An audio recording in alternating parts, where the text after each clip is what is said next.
Yo, yo, yo, what is up, people? Welcome, welcome. We are doing the birthday stream today. Should have been on Tuesday, but unfortunately, the shit came up. Life comes up and couldn't do it then. So we're doing it today. Got Danny Graham, got Elihu in the house. I'm just waiting for other people to pop in. Got some good stuff going on today. I got a Jeopardy game and I got a quiz that these guys are going to do. Um, got my scorecards ready for anybody that pops in, and I tried to make the questions as hard as possible. So we'll see how Aw. they do. You know what I mean? Hopefully they know some, hopefully they don't, but it should be fun. I want to say what's up. Thank you, Dandelion. Much appreciated. Thank you, Cole. Thanks for coming again. DQ, Basil, Beaming Kun, thank you as well for popping in. Ooh, bye, Danny.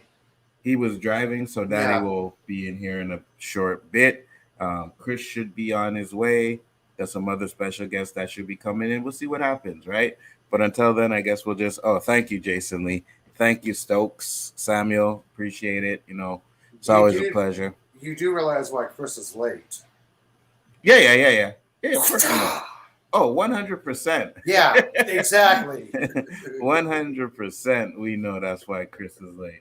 But he'll be up in here. He said he Hoo-ha! was. He said he was cooking. Yeah, right. So not only will we see him coming late, we'll also get to see how long he actually gets to stay as well. You know what I mean? 'Cause bedtime be calling and shit.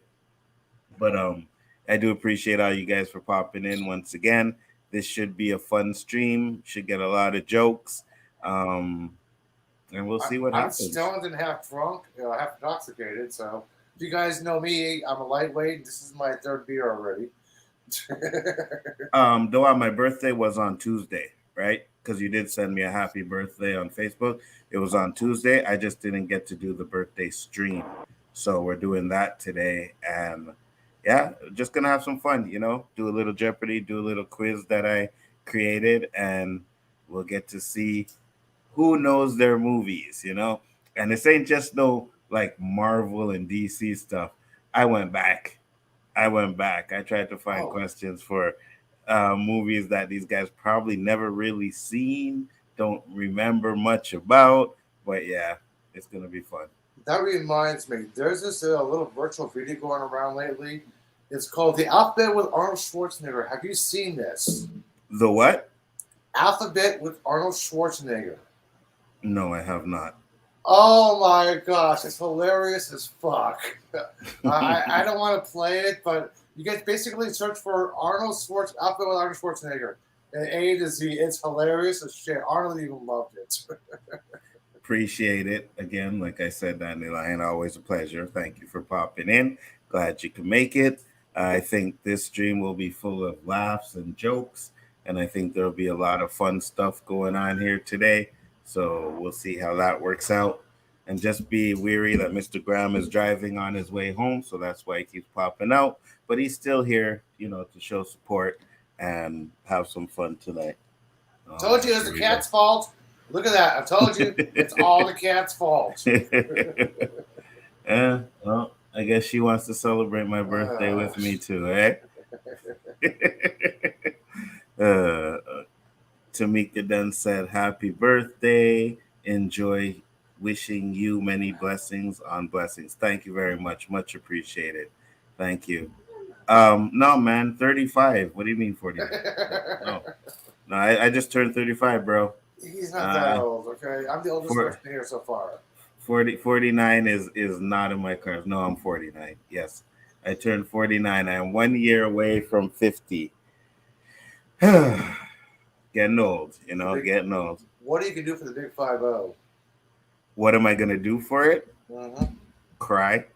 You're not going to go somewhere or do something extreme or have fun or something? Nah, I'll have fun. I always end up having fun doing what I do, but no, I'm not going to do nothing big if that's what you're thinking. Can I make a suggestion? You can. Do what's behind me. Go across the Arctic Circle on your 50th birthday, man. Absolutely not. See the Northern Lights. Cross the Arctic Circle. Come on. It was fun. It was cold. It was cold, but it was fun, okay? Well, first off, I live in Canada, so cold ain't nothing. Okay. But how am I getting there, Eli? You can go to Fairbanks, which is very cheap from Canada compared to America. How am I getting there, Eli? You can What's the mode of transportation? Flight. Which I will never do.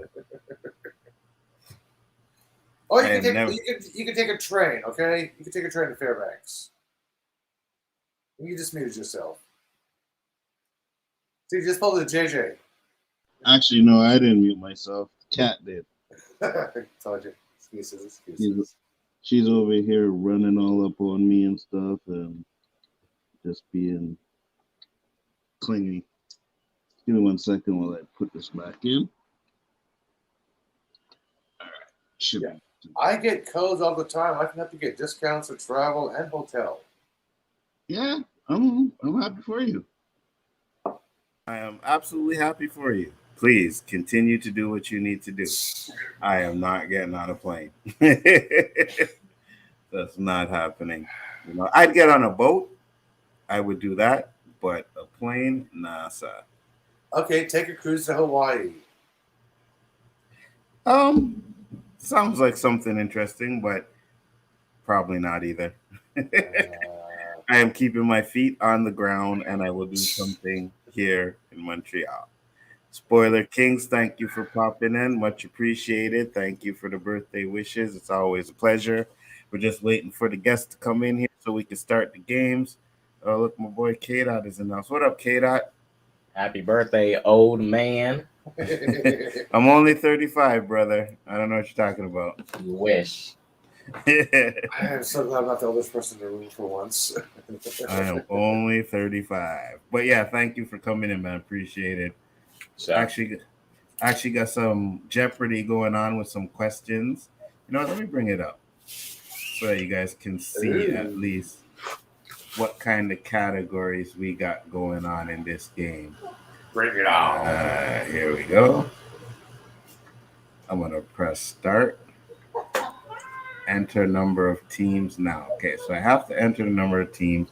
I'm going to just put 10 for now. Wow. TV shows, Star Wars, DC Comics, who says? Huh, interesting. I guess I could put names. Danny over here. Chris over here.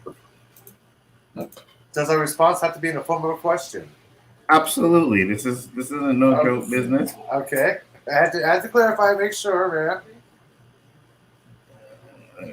Dandelion, you're only 28. You're not older than both of us, okay? Stop lying in the chat. Jeez. Who am I missing? Oh, K-Dots. All right, and whoever else to make me pops drink, in. Ali. Look at this. Jeez. Lie again. I'll drink again. Come on. I wonder if I can go back and change because that seems like a lot of people there. Let's see. Okay, I can. Yeah, you should be able to. Custom. Reset. This will clear the scores and close and start a new game. Not sure about that one. oh, did y'all watch Extraction 2 yet? I haven't even seen it yet. I seen Extraction too. I have. Is it better than the first, or No. Meh. No. Meh. No, I like the first one.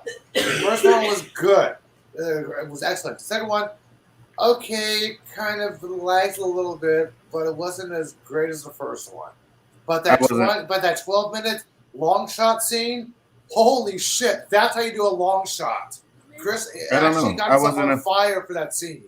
I wasn't a fan of the first one.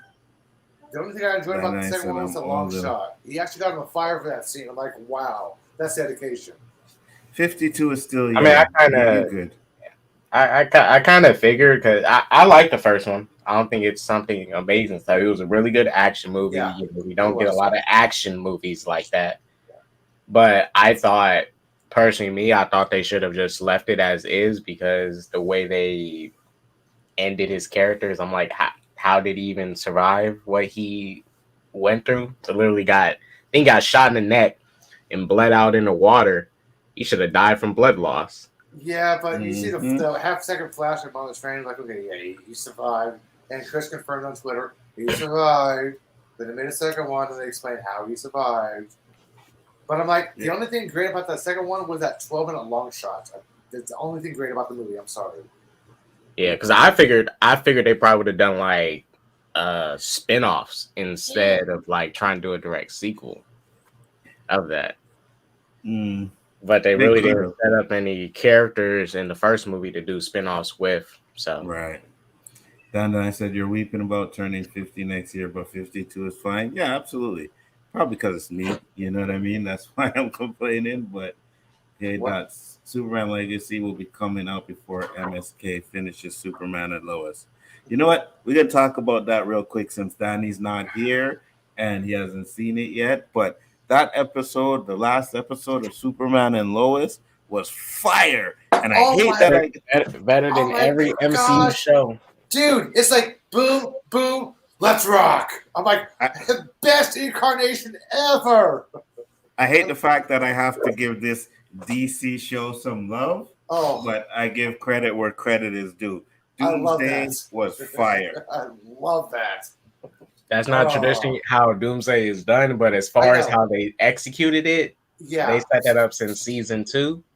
Episode when Bizarro came in, they threw us all off because I was telling people back when season 2 came out, they're not doing Doomsday. They just did that to throw us off again because in season 1, they threw us off with the Lex and Henry shit. Like they kept doing it, and I was like, it's just Bizarro, but they just doing a little twist. Nah, that was Doomsday set this whole time. But you know, when they did the Bizarro twist in season 2, you would stop thinking about it because okay, they're going in with Bizarro. Then they bring back Bizarro in season 3, and I'm thinking, okay, maybe Lex is gonna get Bizarro to work for him, and he's still gonna be Bizarro working for Lex. No, they went ahead and added this whole mutation process to him, turned him into Doomsday. And I thought it was better executed because it was with the amount of twist they did with it. It was set up so much better. It's the execution of it that makes it really good. And they also confirmed that this is a different Earth than what Kal-El was on because it's totally different Lex Luthor because he's been in prison for 20 years. I'm like, wait a minute, didn't Lex have to with Crisis on Earth? Oh, it must be a new parallel world because it's a new Lex. He's been in prison 20 years. Yeah. Okay, that's why there's no Crier. Well, that's why I'm actually glad they did that because I didn't like Tyler Hoechlin until this show. When they separated him from like that Flash stuff, Supergirl, everything, I think that was the best thing you could have done for his character. Yes, they separated from a lot of stuff, but I'd rather have a good Superman adaptation that can get his chance to shine instead of being connected to something that's holding him back. Yeah, when thank you, Terrence. Much appreciated. When the show was first announced, I'm like, Hochin from Teen Wolf? No way. Then I saw him like, okay, this could work. When they brought in not his uncle, but the Alpha Wolf from Teen Wolf season 2. I think 1 or 2 into season 2 of Superman Lois, and he played the General.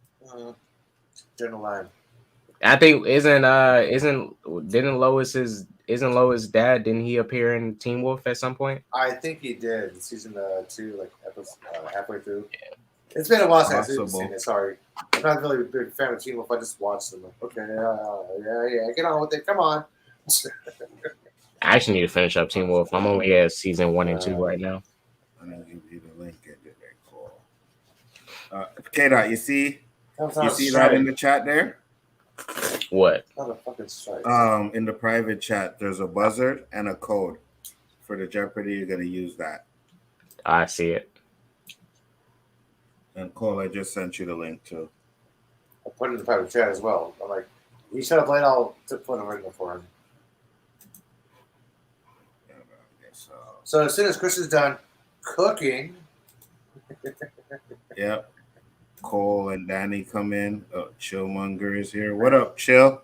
I'm gonna test him. I'll put cooking in quotes. Hang on a second. I'm gonna put Chillmonger's name there. Did we start yet? No, not yet. We're live, but no, we didn't start yet. Oh, so I can't say any swear words? Hi, weirdo. You cannot curse. fucking swear on this goddamn channel, okay, asshole? You know, goddamn is not really a swear word to me, or asshole. They used to know. say Vince McMahon was an asshole Yeah, on yeah. TV. I just know. thought it was a word. That's all you say. Why Yeah, is you that a now- word? You can now say shit on History Channel. I'm like, really? Wow. What's the origin of that word? Shit. I don't know. I forgot. Hold on. I can see why pussy is a swear word, but not dick. There's people's names Dick. So what? When we're talking about Nightwing, it's okay. But yeah, when but we're you can say pussycat. So I mean, it's more the C word, I would say. Smart. Chill and call. You see in the private chat? No, they don't. They came in late. So Yeah. I'll put it again. I don't. Yeah, came in late. Hang on a second. I'll put it in there again. I There we got go. it. There we go. Buzzing live. Join game. Yeah. Let's and then see. you Chris put says in. he's done close to cooking. He's done close. I asked if he's done cooking. He says close. Oh shit! This guy didn't even start cooking yet. No, I even put cooking in quotes. I'm like, Give me the game code, Fear. I did. Yeah, 496066. Ooh, we're gonna play a game. Goody Yes, gosh. He says And I I'm almost done eating. I won't be able to participate that much. And I tried my hardest to put questions in there that you motherfuckers would not know. Yeah, I'm probably gonna get like 0 points. We will see. Yeah, I'm usually bad with like even if I know the answer, if there's like a time limit or other people competing. Oh. Hey, this is not the name that tune. This is not Jeff Nerdy. This is not the Rumble. So I should not technically come in last place, right? You probably will. What's up, JG? I sent you the link too, didn't I? Chris is too old for cooking, takes too long. Yeah, I know, right? I think Who Said It is the trickiest category. I know what to expect in Star Wars, unless you go extended universe. Yeah, what'd you say? Books? I don't know books. Star Wars books. No, I don't know Star Wars books, but I know the movies, so I'll be good. It's movies. Okay, good. Star Wars is movies. Yeah, I watch them all the time on Spike and rewatch them, and then on Disney Plus. So I'm good. Yeah, the Star Wars is probably going to be the easiest category for you guys, because when I was doing the questions, I was trying to find. Did I see what, Terrence? No, I didn't. I was trying to find questions that would be hard for you guys to answer, but I mean, it's Star Wars, right? Like, that's, yeah. As long as it's not books, I'm okay. Because I never read books when I was a teenager. How many meters wide is Beggar's Canyon? 14. That might be right. Sorry, it's 28 meters wide. Oh. I don't know. Just fucking so you guys don't know. Okay, cool. Like Schultz, I know nothing. I see nothing. I hear nothing. Mm-hmm. The hearts on the stream. I actually don't see the hearts, Terrence. I don't know. Maybe I gotta be watching the actual stream on YouTube to see them, but in StreamYard I don't see them. No, we don't, but we do see them on YouTube. It's nice. Oh, you see them? Oh, yeah. I don't have YouTube open. Sorry, I want to kind of keep my bandwidth down a little bit. I got the game going on my PS4. I got this going here with 2 windows. My phone. Sorry, I'm taking my bandwidth down. No worries, no worries. So we got all the names there. We got the categories, which is name the movie. And guys, everything has to be in the form of a question, okay? So don't think they're just going to say, oh, I don't name the movie. No, it has to be in the form of a question. We got TV shows. We got Star Wars. We got Marvel and DC Comics. And we have Who Said It. And that could be a hodgepodge of category, isn't it?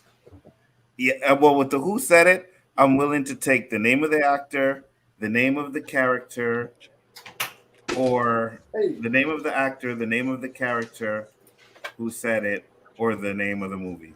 Okay, cool. Yeah, so I'm willing. Okay, what up, Chris? Let's do this again. Check the private chat. Sorry, hang on. Do what? Check the private chat, Chris. I can't do that because, like I said, I'm on this laptop's not going to be able to do 2 things at one time. I can try on my phone. Oh, okay. Yeah, I'm kind of out of it.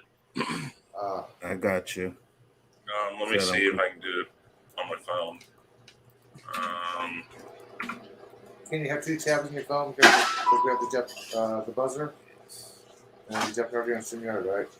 JG, go to that link in the private chat, put in that code, and then you have the buzzer there. Okay. Hey, Saggy's here. Baby boy used to yum my Happy birthday. Oh, it's okay, Saggy. Thank you for popping in. Much appreciated. Always a pleasure. Thank you very much. This is going to be interesting and fun. We will see who knows movie knowledge, who knows who said it, you know. Did you try it, Chris, on your phone? Yeah, we'll see if again, it's all dependent on a lot of factors. Well, if anything, just click the buzzer and see if it works. Yeah, I see you. Okay. But like again, I'm not sure what type of delay we're on or whatnot, so we'll see. You seem to be a little bit close. You know what I mean? Like you're responding, not your delay is not too bad. But you know what? I didn't do this already. I have to let you guys shout out your channels real quick. Chris Knight, shout out your channel, brother. Surreal Review 3000, all sorts of fun stuff. We could wrap up Jackbox games. We will be getting back to the Rumble soon. I'm just trying to get my computer back up and running because until I get that, I can't do anything really much. Cool. No worries. No worries. Eli? I be Elihu. Me? Elihu. Yes, me. I'm on Instagram, Twitter, YouTube. Got some clips on there. Got some shorts with some funny ha-has. Gonna have to redo my little trouble thing because I found out 2 hours of editing. Somebody already posted something similar to mine, has over 1 million views. I'm like, okay, gotta rethink this a little bit. So, by the way, I'm still on YouTube and Twitter and Instagram. That is my little name right here. All under that. So, follow if you want. If you don't, I don't care. K-Dots, shout out your channel. Most of you guys here watching know me, but I'm SSJ K-Dots Sanctum. You can find me there. Exactly, type in my name. You're gonna find anime reviews, movie talks. We talk about any and everything, pop culture related stuff. All right. Who's next? Chillmonger. I talk about Jonathan Majors. Subscribe. Cole. They're gonna find the Cheers! Cole, where can they find you? Yeah. Sadly, not as much Majors talk, but games, Letterbox, other sites mainly, I guess. Yeah, sadly, not as much Majors talk. Need to up my game. No I problem. got a position off. And who did I miss? JG. Yo, you find me Wednesday nights on the OOC with the great Nzo, the great Roberto, and the amazing, extraordinary, outstanding Danny. You can also find me with Super Wise talking our geek stuff that we love so much. Excellent.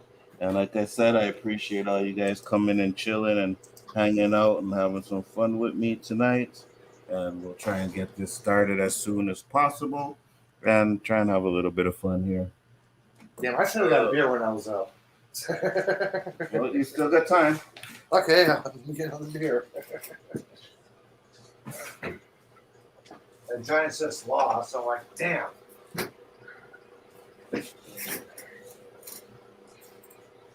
Yeah, my superhero from Hawaii.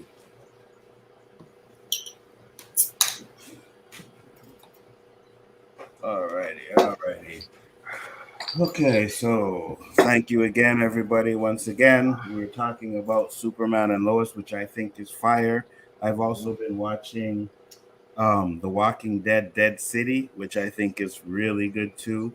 Star Trek, Strange New Worlds, good. And the show that I've been like really enjoying is called From. Those are the best shows that I've seen so far this year. I'm actually gonna do a video on the best shows I've seen. From what? I never heard of From before. From is it's kind of like a Lost type of show. It's a bunch of people, they're stuck in a town, they can't get out, and there's a bunch of mysteries, and they got to figure out what's going on with the mysteries and stuff like that. Very good show. If you liked Lost, then you'll like this one. I've never seen one episode of Lost. I'm sorry. All right, you're out of your mind. We lost somebody. I think it was Cole. I thought it was Danny. No, Danny didn't come in yet. He came in, okay. popped out, so he should be on his way home, I'm guessing. Yeah, he said 45 minutes or about 20 minutes ago. Start without him. Well, I do have another quiz we could do. So, I mean, I would just have to. No, you know what? I don't have to delete him from there. You know what? Let's start it up. All right. So I am going to write down a number from 1 to 10. Whoever gets the number or gets closest to it will actually start. So, Chris, pick a number. 3. Eli. 6. Chill. 2. JG. 7. And K-Dot. 5. If you guys can... Oh, shit, my camera's not on. Hold on. Damn it. I have my camera on when I did this. But I did write down a number on the book here. Can't see it. What does it say? And you can't see on a white paper. But it is number 7. Oh. It is number 7. So JG gets to start. What did he say? Yeah. JG said 7. So JG, which category are you picking? Oh, I was suck at all these. What's gonna pick something? Name that movie. So I might need the link again. 100. For 100. All right, hold on. Let Cole get the link. Yeah. And just remember, guys, your answers have to be in the form of a question. And since JG picked, of course, we'll pick it. But you guys have to pick the buzzer. Whoever buzzes first gets to answer the question. All right, Cole, let me know when you got the number. Let me know when you're in there. Okay, cool. I see Cole there. All right. So, question number 1 is: 2 men arrived separately in a 1984 Los Angeles. Okay, having traveled from 2029. And Chris Knight was the first one to jump in. Chris. It's Terminator, the original one. Question: do we have to wait till you finish? What is Terminator? What is Terminator? The Terminator? And the correct response is the Terminator. Do we have to finish waiting for you to answer read the question or the answer? No, if you know it, just buzz in. Oh, okay. I was waiting. Sorry. So Chris gets 100 points on that one. Chris, category. Reset. Oh shit! Yeah. Right. Let's do name the movie for 2. Name the movie for 2. Has dreams of becoming a great martial artist like his idol Bruce Lee. And the buzzer first is JG Shaolin. JG. Fuck! I just had I lost my. Okay. What is The Last Dragon? Oh shit! And JG gets 200 points. What is The Last Dragon? Damn it! I was trying to think of that movie, man. That's what I had, and I lost. I'm like, "Fuck, what's the name?" I knew Anzo was gonna pick all these old people movies. I knew it. And you know, I'm gonna remind you. Reset. Yes, keep reminding me. You're intoxicated like I am, so hey. No, I just keep forgetting about that damn buzzer, but keep reminding me. JG, pick a category. When I get right the whole time. I'll take TV shows for 400. TV for 400. Dr. Jason Seaver, a psychiatrist, works from home because his wife Maggie has gone back to work as a reporter. No idea. The hell is that? Some Canadian show, probably. Like I said, I was putting questions on there that no one knows, but I figured. Okay, Wow. Chris knows. Chris Knight. I think it is Canadian. Oh. What is growing pains? And Chris Knight gets 400 Oh, points. Jason Oh, Seaver. wow. Damn. I was like, is that Seaver? Is that? Oh, wait. Damn. I was just trying to remember the premise of it because all I remember is he worked from home as a psychiatrist. So Good There you job, go. Chris. Reset. Next up. Reset. Yes, thank you. Oh, Reset the buzzer. Chris I'm Knight. scared of Star Wars with you because I know how you get. So I'm staying away from Star Wars. So I'm going to go with Who Said It for 100. Who said it for 100? It's better to have a gun and not need it than to need a gun and not have it. That's from a movie? Yeah, it Yes. is. Shoot, brothers, black people say this all the time. I know, right? Dang, I don't know what movie specifically said this. Chillmonger. What is Training Day? Up minus 100 points for Chillmonger. We can get minuses? I didn't know that. If you get it wrong, Wait a minute, I'm gonna take a guess at this. Hold up. Go ahead, K-Dot. What is Boys in the Hood? Minus 100 for K-Dot. Anybody else? It's one of the old school hood movies that said it. It's from a cop. Who just buzzed in? JG. JG. Oh shit! I didn't mean to hit that button. Minus 100. No, I'm gonna guess it. What is? So I want to say we had a tournament. What is True Romance? JG with 100 points. I took a guess on that one. Clarence Woodley, Kristen Slater, True Romance. Now I said for this category, I'll accept the name of the guy in the movie, the actor, or the name of the movie. That's why I put the three of them there. Oh, right. I didn't know that. Okay. Yeah, I knew the character name, but I didn't know. Forgot the movie. Okay. Who said? So on Who Said It, it's name of the character who said it, or the movie, or the actor, right? Because Or if you the can't actor. remember, Okay. you're right. If you can't remember the character's name in the Christian movie, Slater. if you know the Yep. actor, yeah, you're good.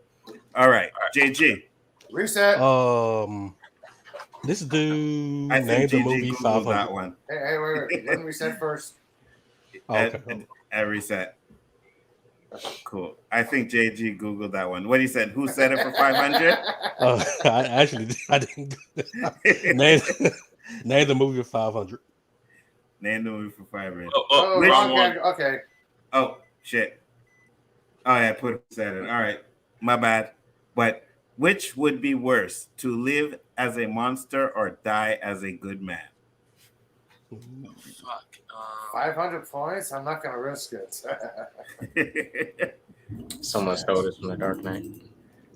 I want to see the chat if anybody in the chat knows it. Thank you, LOWKEY. Much I appreciated. can't see the chat. I actually sent you a link too earlier. Any takers on this one?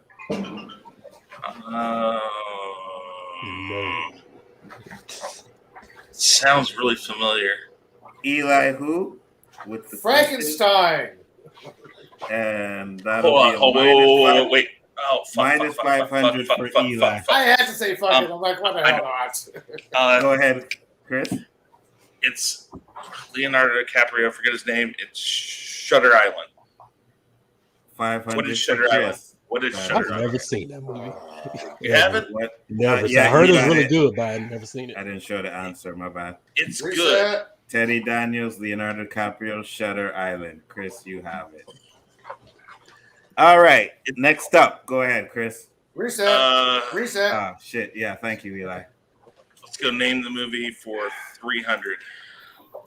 All right. Name the movie for 300. A plague known as the living death crippled civilization. A small group of surviving scientists and doctors located in Atlanta, home of the CDC, work on a cure to save what remains of humanity. That's a movie? Yes. I know what it is. Oh shit! Dang it. K-Dot signed in first. K-Dot.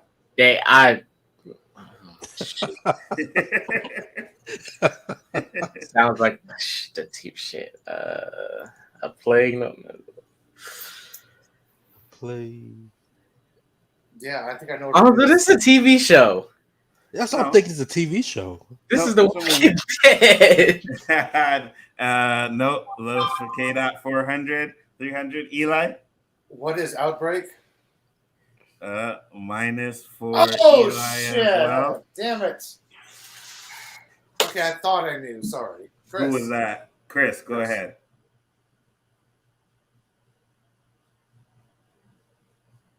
You're muted, if anything, Chris. I don't see Chris on the stream anymore.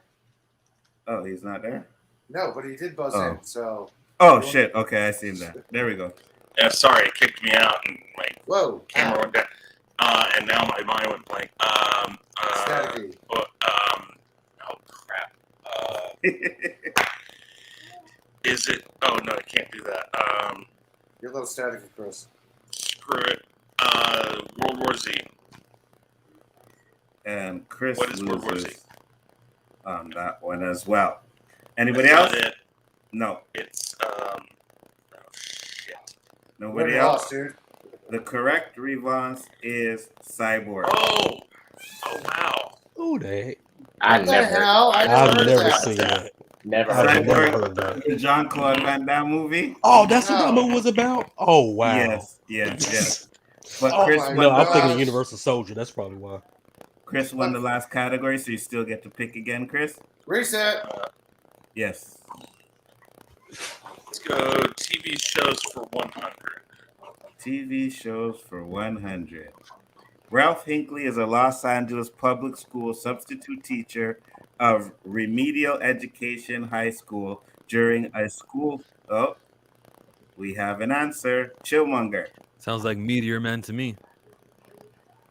It's a TV show, so Chillmonger loses $100. Yeah, no comment. Oh, damn it. Come on. Hold on. I hit the space bar. I know this one. Shit. Ashley.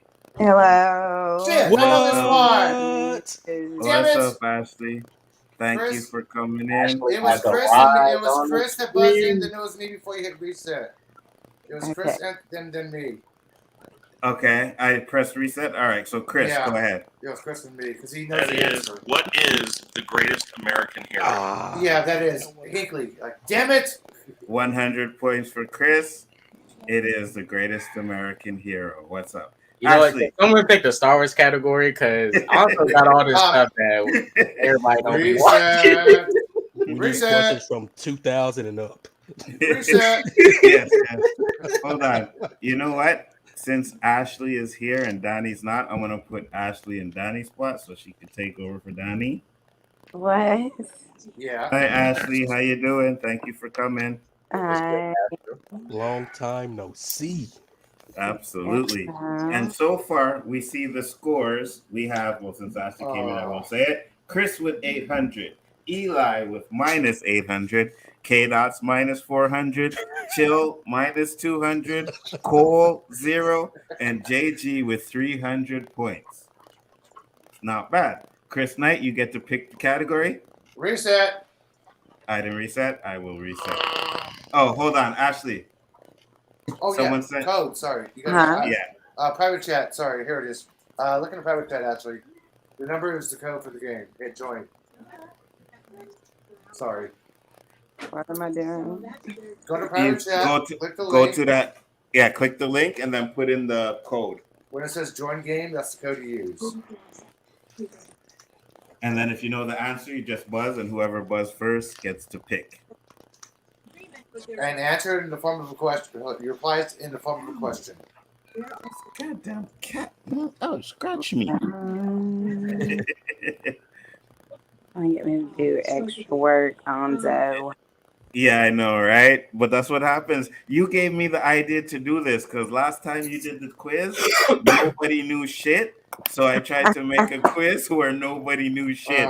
And so far, so good, except for Chris fucking shit up right now. But this is a lot better than his Star Trek trivia, kindergarten trivia pursuit. Like who was the captain of the Voyager? I don't know. This is a lot harder question, okay? So I'm gonna need to hurry up and pick the Star Wars one. So I what's can up, Nerdy? Thank you for coming in. I was going to if I got the button correctly with Hinkley. Well, Chris gets to pick again. So, Chris, which category do you want to go with? Let's go with TV shows for 200. TV shows for 200. Ashley, did you get in? I'm doing it. All right. Let me know when you're in before I reveal the question. Answer. I forgot. The answer, yeah. Nobody wants to do the Star Wars yet. I will if I get one right. Not yet. Just. If I get one right, I will.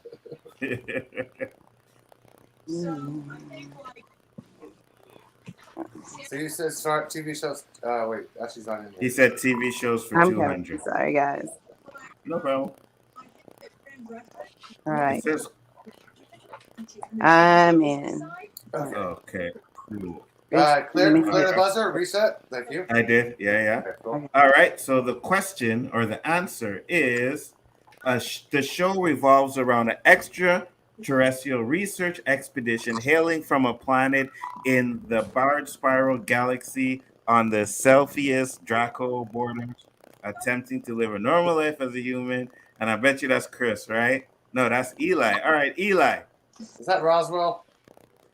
And Eli loses. Oh, damn it. Why? Because he didn't say it in the question? Oh, shit. I know what this is now. Because he got the wrong answer. Damn it. I know what this is. So, damn it. Border attempting to live as a normal human family in the fictional city of Rochford, Ohio. I worked with this guy before. Come on. Damn it, JG. JG. Third rock from the Oh shit! What is third rock from the sun? Yeah. JG gets 200 points. That is correct. I worked with David in a project before. I'm like, shit. JG, you get to pick a category. Reset. Oh yes, thank you. Let's do Marvel DC Comics for 100. Yeah. Marvel DC Comics for 100. What year did Marvel versus DC happen? What? I don't know. That's every year, Anzo. No, the comic. They had them for comic. Marvel. Oh, he's talking about. Yes.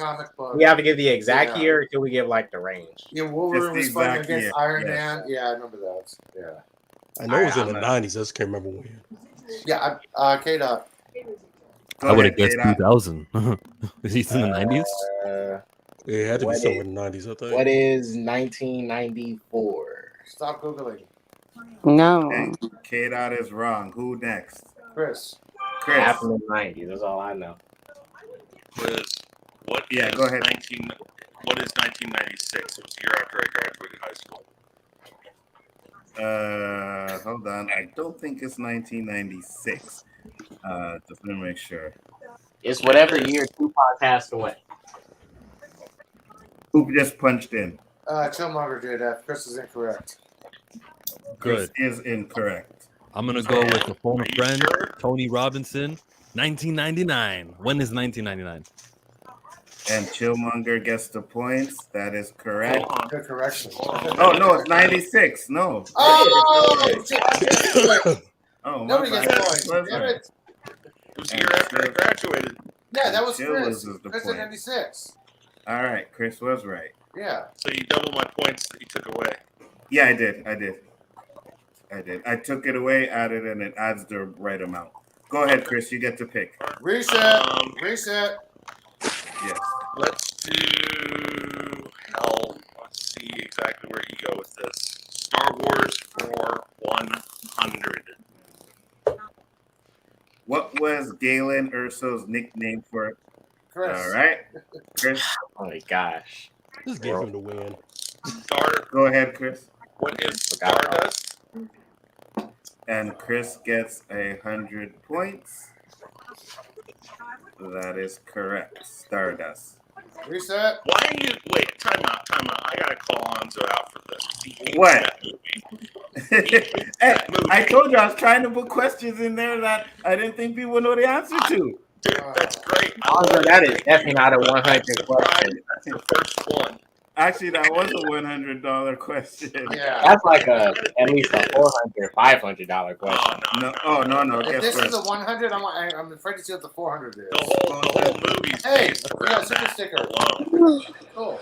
Poe sent a 90-cent super sticker. Thank you very much. Much appreciated, Poe. Always a pleasure. Chris, pick again. Let's go with Star Wars 200. Who was Luke Skywalker's gunner during the Battle of Hoth? Dang. Who the hell knows that? Come on, girl. Wasn't that fat dude? It was some fat dude or Who something. was Wedge Antilles? No. Oh, Oh, Zero. sorry. zero. Yeah. No. Minus 400. Oh shit! What was his name? Oh, they made. Oh shit. No, not again.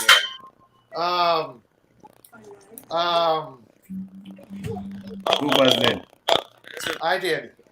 Go ahead, Eli. Who is Dax? No. Last name? I don't know the last name. Huh? You gotta give him that one. He got the first name. I'll give it to him. It's not Dak. It's Dak. Yeah, who's You're, that? It's Dak. Huh? Yeah, you're right. It's Dak. But What? you're right. It's Dak. But I'll Oh give it yeah, to him. you won't be sent. You I'll give it to him. Eli, get to pick. Okay, as long as you hit reset, Yes, go I'm ahead. gonna pick who said that at 300. All right. Who said that for 300? Just keep swimming. First one to buzz in was Eli.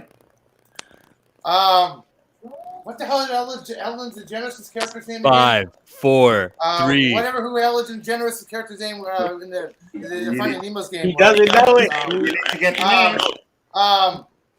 Oh shit. Crap. Wait a minute. I thought you could say who the person was. No, Yeah. Ellen DeGeneres said that in Finding Nemo, but I forgot her character's name. Why are we I think his name- entertaining the charlatan? you're right, but it is Eli. He said Ellen DeGeneres, so I will give it to him. He gets What's it. the wait? Yeah, what's the character's name? Dory, thank you. Thank you. Finding Yeah, Nemo. Ellen DeGeneres Finding Nemo, yeah. Just I keep coulda got swimming, this, just keep swimming. You coulda. Go ahead, That Eli. point should have went to Chris because he buzzed in right after and he knew the name. Yeah, but Eli did say Ellen DeGeneres for this category. You said it. And he said it was character, actor, or movie. the name So of I the said the movie, actor yeah. and the movie. Reset, please. Yeah. Yes, I will. I know I agree with him getting points for Dak, but I give him credit for that one. You're staticky. You can't hear shit. Next time, yes, you got to get the pronunciation right. Next time. Okay. Go ahead. Let's go to Marvel for 300. What was Wolverine's name when he was the Horseman of Apocalypse? Shit. Come on, chill, comic book dude. I have a guess, but I'm not enough to lose points. What's the score here? Whoa, I'm minus 500. Damn. You know what? My points already low. I'm gonna take a guess. Okay, Go ahead, K-Dot. Logan. Who is Logan? No. Points. Ashley, Chris. Go ahead, Chris. How much is this one worth? 300. Oh no, I ain't answered this one. Chris gets it right. It is that. Oh, I had the answer too. Oh my goodness. See, I was gonna say war. It was which one of the horsemen was he? Yeah, it was that. Yeah. Go ahead, Chris. You get to pick. Reset. Oh, yeah. Reset. Yeah. Let's go to TV shows 300. TV shows for 300. Thurgood is short-tempered, impatient, not very bright, and suffers from a variety of health issues. He wears a white short-sleeve shirt, blue overalls, and brown shoes. What? Huh? What? The black people in this chat should get this answer. Oh, Homer Simpson? It's a black sitcom. no, that's Is, not. is that your answer, Chill? You want to lose points? No, I didn't buzz. You know? What? I have no Oh, idea. it's on the Very tip of my good. tongue. Is short-tempered, impatient, not very bright, and suffers from a variety of health issues. He wears a white short sleeve shirt, blue overalls, and brown shoes. Who would test? Is there a time limit on this question? I don't Yeah, know, but I'm assuming it's from a black sitcom. I Like the Tyler will Perry put show? the time limit on and this I one. I will can't. start it. This is a TV show. I can't. I know who. I know who. It'll One be of the 10 people seconds. were in it. But no, I'm not gonna. No one's going to think challenge I it? know. I think I know, but I'm not going to risk it. All right. And since nobody wants to risk it, the answer is the PJs. PJs. I just Oh, thought about it. I just Go thought ahead, about it. Chris. Let's do 500 for TV shows. David Rache is a stubborn, narrow-minded, opinionated, sexist, and reactionary detective from the San Francisco Police Department. His most prized possession is his .44 Magnum with a customized grip. Oh crap! This was one of my dad's shows. Eli-Who has buzzed in. Go ahead, Eli. What is Charmed? Eli-Who loses points. I had to guess, okay? I'm like, knowing Nzo, off-center, San Francisco, hey, Charmed? And I will put the timer up Do now. I have to get for the 10 whole name? seconds. Just half of it. You have to get the whole name. Oh man, I don't know. I know half the I live in name. San Francisco. Oh. I know it. Chris buzzed in. I know it. Chris buzzed in. Chris buzzed in. Go ahead, Chris. What is Sledgehammer? Chris gets the points. That is correct. I knew Hammer. I was in the sledge. I love that show. Watching that with my dad. That was like one of my dad's favorite shows. Show was fire. Go ahead, And I Chris. think it was only on for like what, Two seasons? Yeah. Okay. Let's go. You said it. 200. Greed, for a lack of a better word, is good. A lot of people said that. Come on. That is. Shit. I can't remember it right now either. I'm not going to risk it, sorry. But JG buzzed in. All right, JG. Wall Street. JG is correct. Is that Michael Douglas that says it? Michael Douglas Yes, Michael in Wall Douglas, yeah. Street. That is correct. Uh-huh. Gordon Gecko. JG, you get to pick the next category. As soon as he hits a reset. Oh, yeah, my bad. Okay, name the movie 500. Name the movie 500. In 2067, as humanity is facing extinction following a global famine. Okay. Chris What is buzzed in. Interstellar? And Chris is correct. Damn. Hold I on, knew let that me one. get his Points. I watched that 2 nights ago. Chris, what is Interstellar? Hold on. I Mr. love that Graham movie. popped in here. What's up, Danny? Hey. What's up? He's home. Chilling. We're doing the Jeopardy one now, but it's almost done. We'll have another tournament after that. All right. So Chris got that one. Reset. Next up, Chris. Reset. Ah, shit. Yeah, go ahead. Let's do Star Wars for 3. In what system are Han and Leia before traveling to Bespin? Oh, shit. Come on, Chris. You got to buzz this one in. Come I on. was getting specific with the Yeah, I'm Sith. trying to think though. Oh, my gosh. You said Han, right? Not. Yes. Han and Leia, yeah. Leia. I know Luke was Yeah. in Dagobah. In Empire Strikes Back. Yeah, what system? Shit. Oh, crap. I know It's what like it I is. can hear them saying it. Yeah, before he goes to Dagobah. Before he goes, oh shit. Oh. It's like a. It's the If How much is nobody- this for? You might have to put your timer up, dude. Wait, could we? Yeah. Oh shit! I will give 10 seconds for this one. Nah, they wasn't on the It's plate. like I want to say, Chris. but I'm not going to. Chris. I mean, Go ahead. they started What's that? in Hoth, but what is Anat or ANOAT? I think Anat. Ooh, somebody Googled it. Chris is correct. Had to.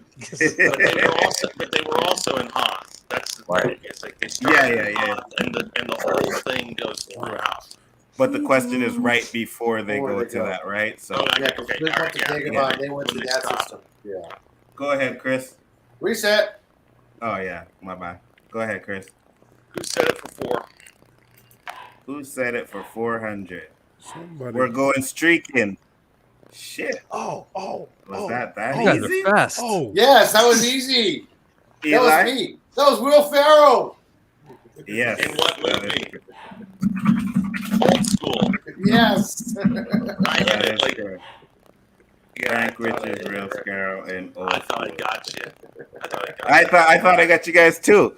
Next, go ahead, Eli. That was easy. Hit reset. Reset. Yes. Go ahead. And name the movie 400. Computer I is think off. on the positive. It's Chris. His mic is a little off. Yeah. Yeah, name the movie 400. It's okay. A 1980 space opera superhero film directed by Mike Hodges based on King, featuring comic strip of the same name created by Alex Raymond. Oh shit. Chris? I'm wrong. Okay. What is Flash Gordon? Oh. God damn it. That's right. Correct. I had that What one. is Flash Gordon? Ever hit the reset I button? saw that as a 1980 Queen. Defender Yeah. on the horse. I gotta make these questions a little bit more harder for Chris. Go ahead, Chris.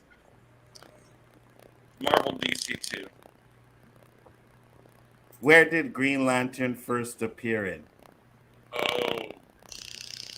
Yikes. Wait, in general or a specific Green Lantern? I guess in the first Green Lantern, Oh, but his first appearance in the comic. Oh, could we do year or do we? the pencil wood guy. No, his Oh first, shit. His first appearance. What comic? Shit, the pencil wood Oh, guy. what comic? Not Yeah, what yeah. city. No, no, what I don't comic? even know the That's where we were number. born. I know that. You just I need, guess like, the year, not the comic. brand. Crap. Go ahead. It was in I'm not Green guessing. Lantern I'm issue awake. number 1. Wrong. Ah, No. If nobody gets this, I'd like to take a guess. All right, and I will put it up for 10 seconds, and if not, we will close it out. And I'll let you take a guess, Chris. Danny, you want to guess it? I don't have a clue. All right, Chris? Yeah. Is it done? Yeah, go ahead. Okay. Was it, and I don't know what issue it might have been, but wasn't it All American Comics? That is correct. Damn it! That bad boy Googling like a mother. Facts. Yeah. No, that's the thing about the old characters when they appeared, because they appeared in other people's comics. They wasn't appearing in like issue 1 of Green Lantern. Yeah, I and didn't it was in, Single computer. Not even Hal Jordan appeared in a Green Lantern issue 1. and it was like, actually in 1940. Yep. His first appearance. All Reset. right, Chris. Yeah. Go ahead, Reset. Chris. Okay. Let's go. Star Wars 5. What was the diameter of the first Death Star? Don't know. bro. That's Diameter. basically when I was Diameter. Googling Beggar's Canyon. That's the same question. No, not the diameter of the space. The diameter of the whole thing, right? You must Yes. have been on some serious smoke. And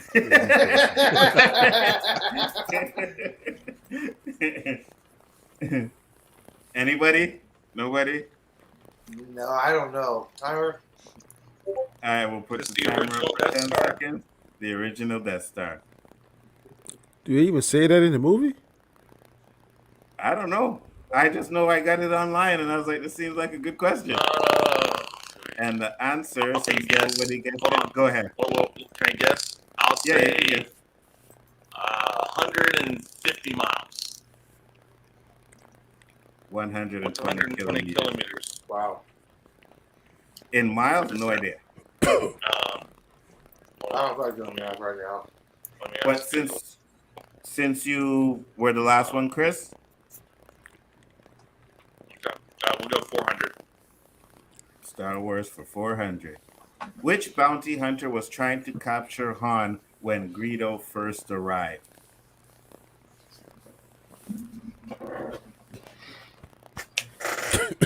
Killmonger look lost. You know, He look lost.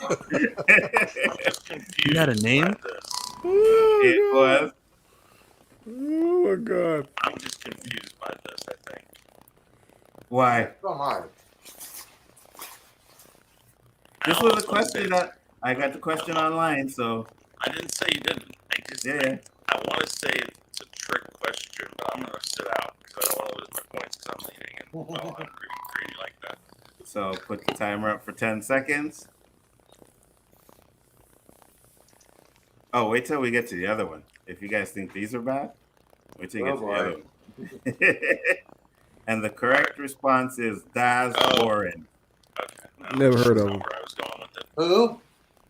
𝗙𝗧𝗟. I never heard of him either. It was a question I figured that no one would get the answer for, so I put it up there. Next up, final two questions. Chris Knight. Marvel 5. Nick Fury has a brother who became what villain? Comic book guys, come on. Never knew Nick I Fury can tell you his last had a name. brother. Well, then. You can tell you what his last name is. Go ahead, Chill, if you want to go for it. You didn't hear what I said. Yeah, no, I heard you. You said the last name. I'll accept the last name. Ben Fury. Oh, damn it. You said the last name? Oh, that's BS. All right, well, JG was first. Go ahead, JG. Jake Fury. Is it Jake Fury? Yeah, I'll give you that. I'll give you that. Damn. What was it? JG. Dandelion said it's Mick. Scorpio. Oh, Scorpio was his name, but the real name was Jake. Jacob Jake Fury. So I'll give you that. I should have put that name down there, but I'll give you that one. Reset. And you get to pick the last category. Reset. Yeah. Marvel DC Comics 400.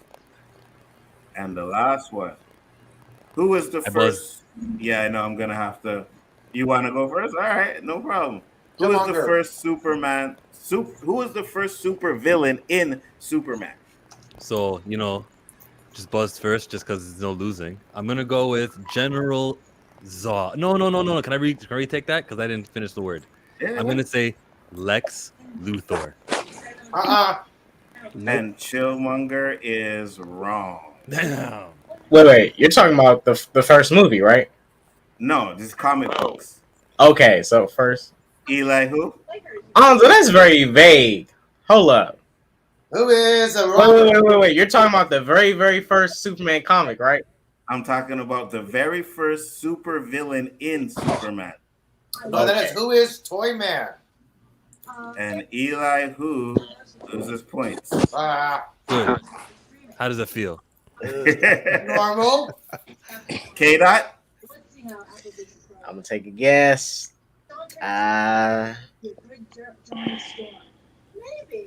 Who is... I'm going to guess Mongol. Who is Mongol? And K-Dot loses points. Anybody else want to guess? Nope. I'm gonna say Brainiac. Danny would have lost a point, so I put Ashley where your name is, so Ashley and Danny lose a point. And to reveal the answer is Ultra Human. And I forgot all about him. That is correct. So This game is over. Chris Knight with 3,000. Eli with -100. K-Dot Minus -200. 1,000. Yeah, -1,000. I'm sorry. Yeah, K-Dot that's normal. Last place. -1,200. Chill -8. Cole -2. JG 12,000. 1,200. And Ashley and Danny -400. That's All pretty right. normal. Me in last place. Hey. That was fun, but it ain't over yet. Danny, Eli, send him the link there. Hold on. Oh yeah, sorry. Here, I I'll think find the private chat for you. Anzo. Yes, There we Ashley. go. I love you so much. You're amazing. Oh, But so are I you. have to get up at 4:30 in the morning. Not a I'm a problem. boring just glad. person now. Not I a wanted to problem. come and tell you how much you're awesome. You're one of my favorite people ever. You're my Thank you. brother for life. Absolutely. And I hope you had a wonderful birthday. But I'm boring now, so I go to bed. I should have been in bed 45 minutes ago. I'm tired. It's not a I problem. have to I'm work glad you 12 came in. hours tomorrow. Do what you gotta But do. you all have a wonderful, wonderful time. 6, You all are all awesome. And I'll see you all very, very soon, all right? Thank you. Have a All good right. one. Yeah. Take care. Bye-bye. Bye. Talk to you soon. Danny, you get the buzzer there in the private chat? I think I got it now. Well, I must push in the wrong code. 496066. I did. I'm gonna step out too, but I'll be shorter than Ashley. Bye. Subscribe to Chillmonger. Jonathan Majors Innocent.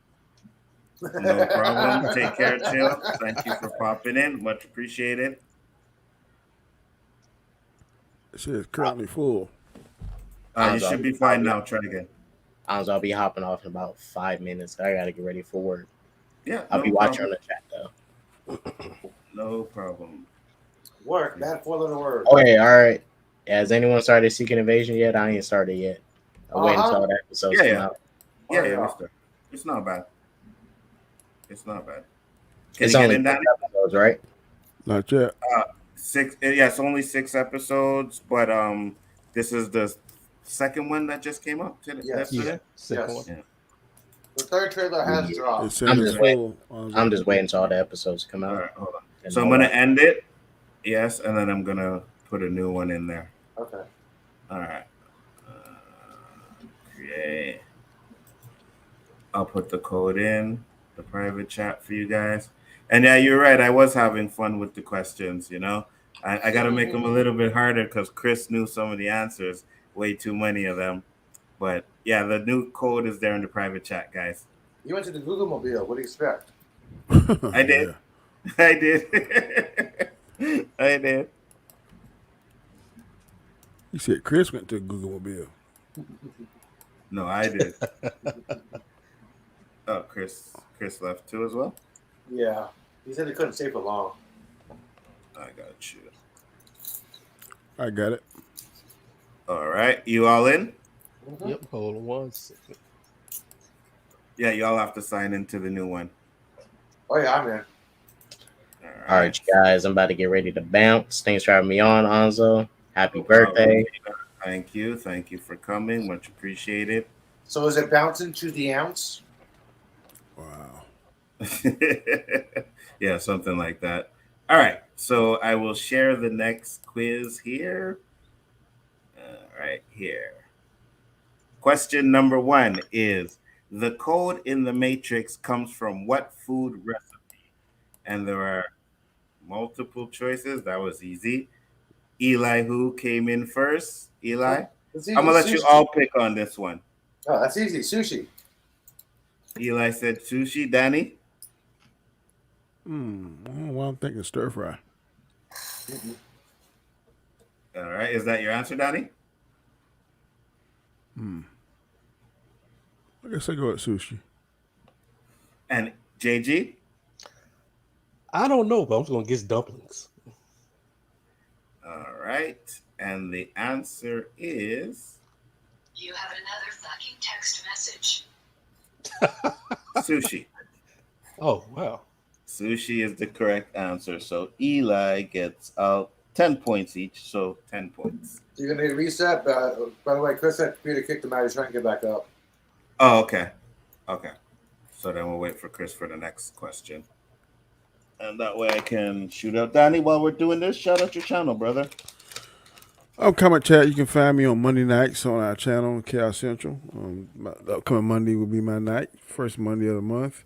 You can also find me on the Hangout Wednesday nights at 8 o'clock p.m. Eastern Standard Time. Sometimes, if work allows, I'll jump on Nzo's show directly after that on OOC.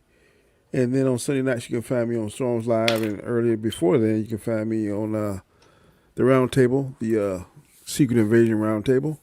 And then every Monday through Friday, 7 a.m. Eastern Standard Time, I'm releasing something called the Encouragement Series, where I give a word of the day and a quote of the day, and then my thoughts on that particular word and quote. So please And it is tune in. absolutely fire, guys.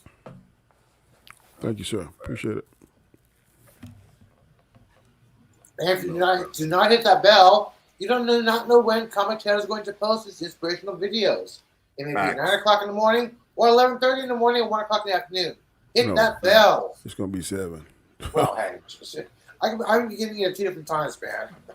So I'm saying hit that bell. 100%. Let me close this.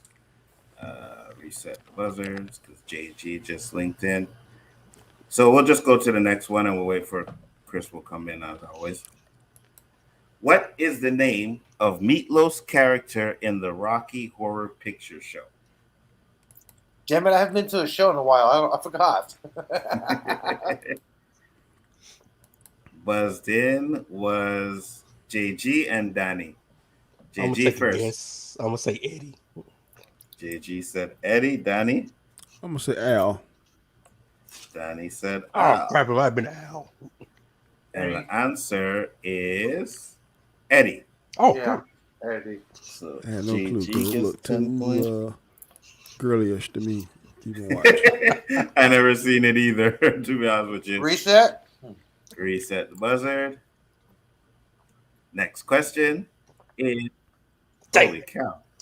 Who actually drew the sketch of Rose in Titanic? And hold on, computer. That was me. Elihu buzzed in, and then JG. Eli. That was Cameron. JG. It was James Cameron. And the answer is James Cameron. So you guys both get 10 points. No reset before you go to the next question? Wow.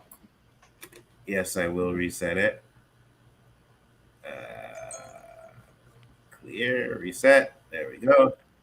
Damn it, Eli. Who voices Joy in Pixar's Inside Out? Eli? Amy Poehler. JG? Amy, well, whatever her name is. Danny? Yeah, Amy. Yeah, hit reset And before you get to the next question, dude. Please. I will. Make it I fair. will. Make it fair, man. It is Amy, so all of you get 10 points on that Well, one. how can you see it and see a buzz at the same time? I can't do that. Oh, to see it? That's a good question. I don't know how they're doing it. Maybe That's they have minimized different and tab or put in a whatever. separate window. Next question. Which famous Pulp Fiction scene was filmed backwards? We have Vincent and Mia's dance scene, Mia's overdose scene, the Royal with Cheese scene, or the Ezekiel 25:17 scene.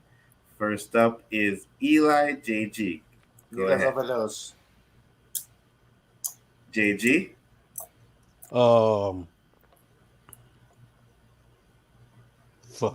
The Ezekiel scene. Which one? Ezekiel. It's Mia's overdose scene. Oh, wow. Yeah. Eli gets 10 points on that one. Reset. Reset. Oh, it sure was. Iowa. Yeah.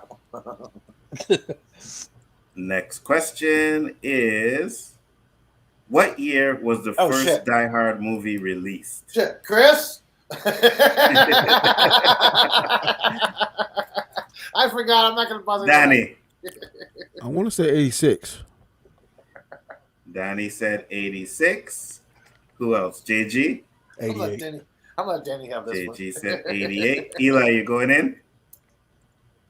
Okay, 86. Oh, wait, never mind. It is 1988. JG gets 10 points on that one. Reset. Yes, I almost forgot. Reset. Next buzzer. Next question. Which movie did not feature Catherine O'Hare? Nothing Personal, The Nightmare Before Christmas, Beetlejuice, or City of Angels? I've never seen one of these, Danny. so I cannot answer this. City of Angels. Anybody else? I will agree. City of Angels. I know she was in Beetlejuice. Yeah, she's also I in know she was Christmas. in Nightmare Before Christmas. I ain't sure about Nothing Personal. Okay, City of Angels. And Donnie says City of Angels. And I'll give JG. Eli came in late. But what I'm going to do now is the first person to sign in. Reset? We'll get it. Yeah.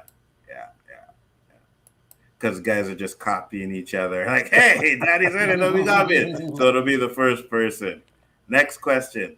Which country does Forrest Gump travel to as part of the American ping pong team? First was Elihu-Who. He went to China. China is the correct answer. Reset.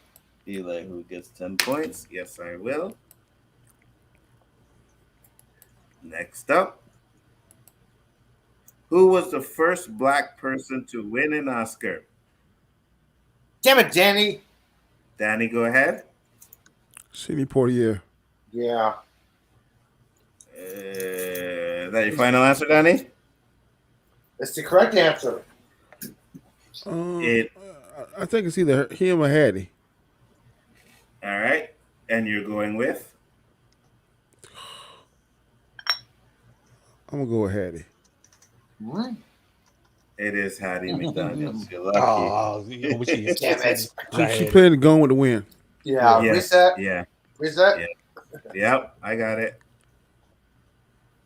Who's here? Chris just popped back in. Oh, hold on. I missed the. Hold on. Oh, Mark. Hey, what's up, Mark? What's going on? Hey, what's up, fellas? Happy birthday, man. Happy anniversary. Thank you, man. I appreciate it. Thanks for popping in. We're doing this quiz here, right? So I'm going to put this in the private chat here. It's the buzz in. Let me just say something before I go any further. Anyone who might watch this or watch it later, stay away from Indiana Jones and the Galaxy. All right. Really? Is it that bad? Really? Bro, they just took something away from my soul with this one, man. I actually thought it was gonna be all right. You know, different strokes for different folks, man. Maybe you'll get something out of it, but that was just bad for me, man. Really. I'll check it out tomorrow morning. So I'm gonna. Sounds like Onzo Vision to me. Yeah, that's what I'm thinking. And listen, trust me, I really, really want. I mean, listen, it's Thursday. It just came out. I'm one of the first people to go see it. I wanted to like this film, and holy crap! Wow. So let me take is it worse or better than The Flash? Well, because of what it means to my life, I'm going to say it's worse. Because The Flash didn't really mean much to me to begin with. Indiana Jones, I wanted to like this. Actually, the correct question, Danny, to ask is it better or worse than Crystal Skull? I'm calling this worse. Wow. Wow. Because they was it the story or maybe the action? Or a combination of both? It's everything that it was. You know what I mean? Like I said, there are some people who might be able to look past certain things here, but what I wrote on Twitter is that if you're an old Indiana Jones fan and he meant something to your youth, this is gonna hurt you. You know what I mean? Like it's I could see a new fan, maybe, you know what I mean, that's easily pleased or whatever. But shit, man, I don't want to rain on anybody's parade. This is a birthday thing. See, I want you guys to lift me up out of this. You know what I mean? I don't want to bring you down into it. Okay, so I'll tell you this. Let's get into it. The carrying device is totally mistaken in the movie. I can tell you that much. The what? The carrying device, 100% false in the movie. I can tell you that much. I actually heard it was bad too as well. I heard it was really bad. I can tell you that much. I haven't seen the movie, but I can tell you that much about history fact, okay? That's 100% inaccurate about the carrying device. Like, no, holy shit, bro. Yeah, I should have started with The Last Crusade. That should have ended it with that and gone with it. Yes, sir. In I the just feel private bad for chat, Harrison Ford. He tried. yeah, I heard it was really bad, but we'll see. So in the private chat, there's the buzz-in link, and that's the code to get in. And whoever buzzes in first gets to answer the question. And don't forget to keep on yelling reset after the question is done. Because I'm You're a little asking for a stoned game? and intoxicated right now. What's that? There's a game code? Yeah, it's 45403. Dude, that's me did that thing I 415-403. Yeah. Whoa, hold up. I'm gonna put it in private chat 415. again. Yeah. Yeah, I'll put it in private 403. chat, dude. 403. Private chat. Right there. Wait, hold up. Copy paste. 415-403. Yes. Okay, 415-403. Yes, sir. That's correct. Danny has 30, JG has 50, and Eli has 50. So the next question up will be, which actor in the following movies was in the following movies: The Outsiders, Wayne World, and Tommy Boy? And the first person to buzz in was Danny. Damn it. Rob Lowe. Damn it. And Danny is correct. It is Rob Lowe with another 10 points. Wow, I made these ones way too easy too. Okay. Yeah, reset. Reset. Yes, shit, my bad. All right. Next up is, which is not the name of a child? Well, you didn't even get the answer, but multiple ways. Billy Warp, Verta Salt, Mike Tarvey or whatever, TV. and Charlie Bucket. And Charlie Buckets. Who buzzed in first? I did. Eli, go ahead. Billy Warp. And the correct answer is Billy Warp. Reset. Eli gets the Reset. 10 Reset. points. Right next. Reset Yes. These movies are tailored toward white people. Well, I wasn't trying to make it easy for you guys. Wow. Not at all. I was trying to make it hard. Next up, who did the cat in the classic movie The Godfather belong to? Francis Ford Coppola, Diane Keaton, Al Pacino, Marlon Brando. I actually wasn't first on this one. Go ahead, Eli. That the choices are incorrect because it was actually a stray cat that wandered on set that Francis Ford Coppola said, "Hold on to the cat, Marlon." Eli is correct. It is a stray cat. This was a trick question. Yeah, I'm like, Eli hello. gets 2 points. I knew that. Wow. That shows you just how bad this is. And I never seen any Godfather movie, by the way. What is the name of the fictional land where Frozen takes place? Damn it, Danny. You knew this one. Go ahead, Danny. Florin. Nope. Okay, so if not Florin, Eli, you pick? It's Arendelle. It is Arendelle. Eli gets 10 points. Reset. I will. And I heard something on here. Let me just check something real quick. Excuse me. Jeffrey Thomas sent a $1.49 150 super sticker. Thank you very much. Said happy birthday, Nzo. Thank you very much. Much appreciated. I'm glad you guys came in to here and spend this time with me. Thank you very much. Before I continue, Mark, shout out your channel. Let the people know where they can find you, sir. Marc With A C. You want the real, you come to my channel. I give it to you straight, no chasers, man. Anything you can think of, whether it's political, pop culture, social, whatever's outside my window, I comment on it. I drop that heat, baby. So you come on by. Check that out. That is correct. Thank Great you. channel. And description is there in the box as well. So you guys can sub if you're not subbed already. Everybody's there. Next question. Did I reset this shit? Yes, you did. I did reset it. Okay. Wait, does everybody just see the big buzz, the green buzzer, and that's all you Yeah. see, or do you see everything? I No, see You see the buzz? Yeah, as long as you see Okay, 'cause I nothing don't- underneath 'cause I the don't see- buzzes. If Yeah, there's because I don't see names- any of you. Yeah, because it's got Yeah. reset. That's why. Right. And then I will see who gets the first one. And then once you guys click, you'll see everybody. So the next The question trick is just is hit the buzz first and hope that you can know the answer. exactly. Okay. Oh, What score shit. did Ellie Woods get on her LSAT in Legally Comic, Danny. Blonde? Danny. 179.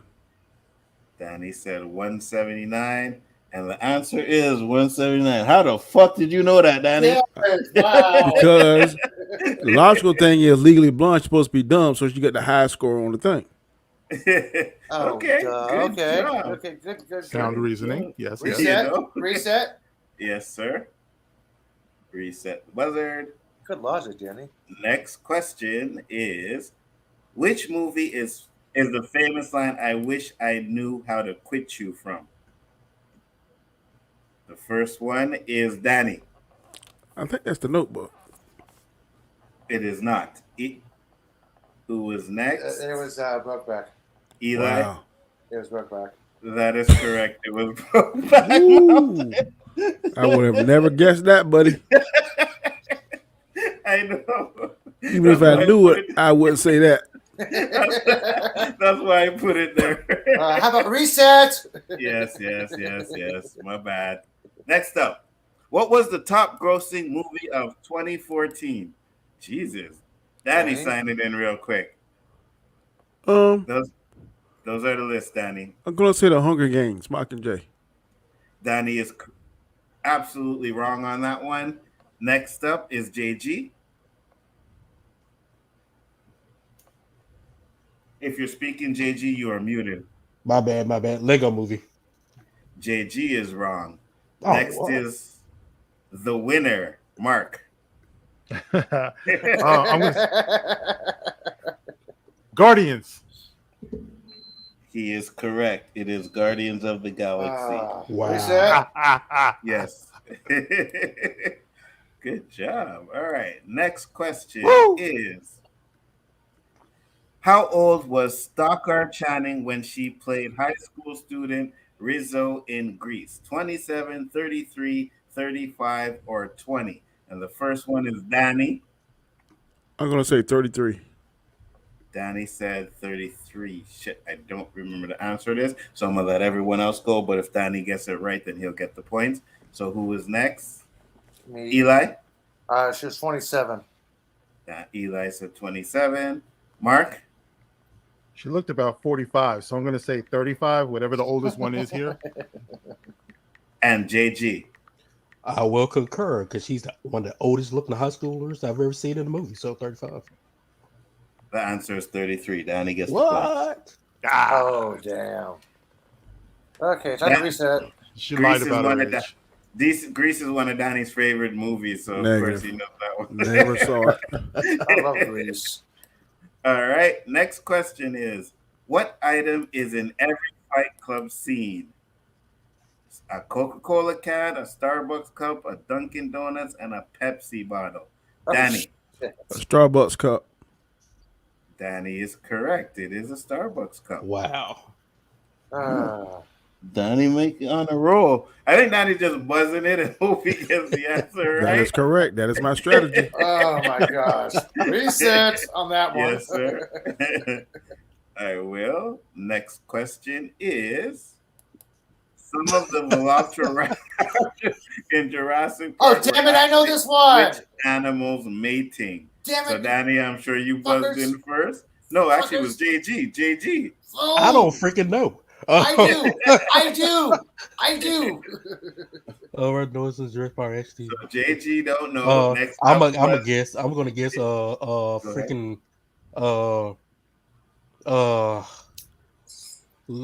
Crocodile. Freak. I don't know. JG is wrong. Danny. Frogs. Nope. Danny is wrong. Eli. It was turtles mating. It was tortoise. Eli gets the points. All Reset, right. please. Yes, sir. I was about to. Next question. In which country was Wait a minute. Wait, no. Are you allowed to do that? Are If you you want allowed to to win, you buzz better do it. before the question's even read? I guess that's Danny's strategy, but it doesn't mean he's going to get the Cheating is not answer a right. strategy.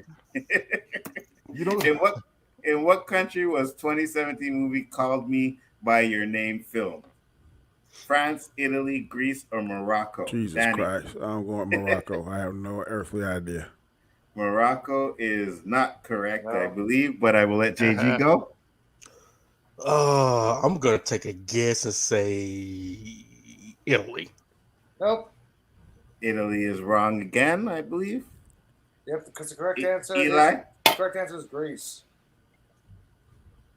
No, it was Italy. JG. Oh shit! My bad.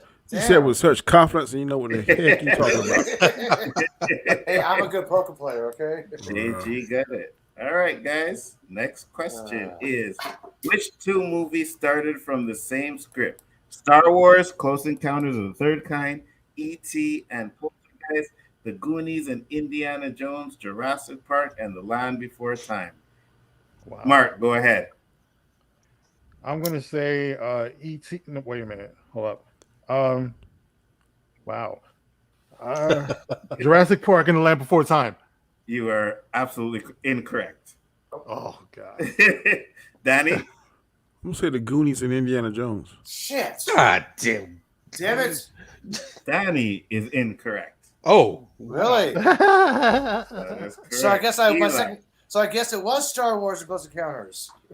Eli is incorrect. What? It is E.T. I win. Ah, shit. Wow. I need can more see it. weed. JG gets the points on that one. Reset the buzzard. And the next question is Michael Myers' mask in Halloween Damn it! is Damn which it! actor's face? We all know this one. Mark. William Shatner, baby. We all know this. Yeah, he gonna critique my strategy. Now look at him. Come on. Damn right. We all know this, dude. Mark gets Not on my man. Next question is which professional athlete was considered for the lead role I actually know the answer in to this one. Terminator? I actually know the answer to this Mark? one, winner. I'm gonna say O.J. Simpson. Damn you! You are correct. It is O.J. Simpson. Yeah, I actually knew that answer before you buzzed in. Y'all buzzing in too easy. Yeah, look at that. Before you read the question, dude. No. I will reset that. No, Mark. No, Mark. What? Mark. No. Let me get to the question first. No, guys. how come it was okay when Danny was doing it, but I can't do it? But I didn't even get to the question. At least he waited until I got to the question. No, he didn't. All right. Well, you know what? Okay. Next question is: what song plays in the tunnel scene in Perks of Being a Wildflower? Hey, I'm buzzing in. What the hell's going on? Hero, David Bowie. I know this Imagine, one. John Lennon. There is a light that never goes out, and High and Dry. I know this one. Mark? Wow. Ooh, One of my favorite movies. I'm gonna say Bowie, right? Heroes. And the answer is Heroes by David Bowie. Shit. Reset before he buzzes in again. Yes, I am going to reset. Clear. All right. Next question and final question is, which is the first movie to show a toilet flushing? Citizen Kane, The Graduate, Psycho, or Vertigo? And the first one to sign in was Eli. Vertigo. Eli is incorrect. Oh, shit. Danny. I think it's Psycho. And Danny is correct. It is Psycho on that one. I gave you that one, Danny, because I would have known, and I held back on the buzzing just because of all the crying that was going on. I appreciate your generosity there, Mr. Mark. You got it, bro. Oh, goodness. 70.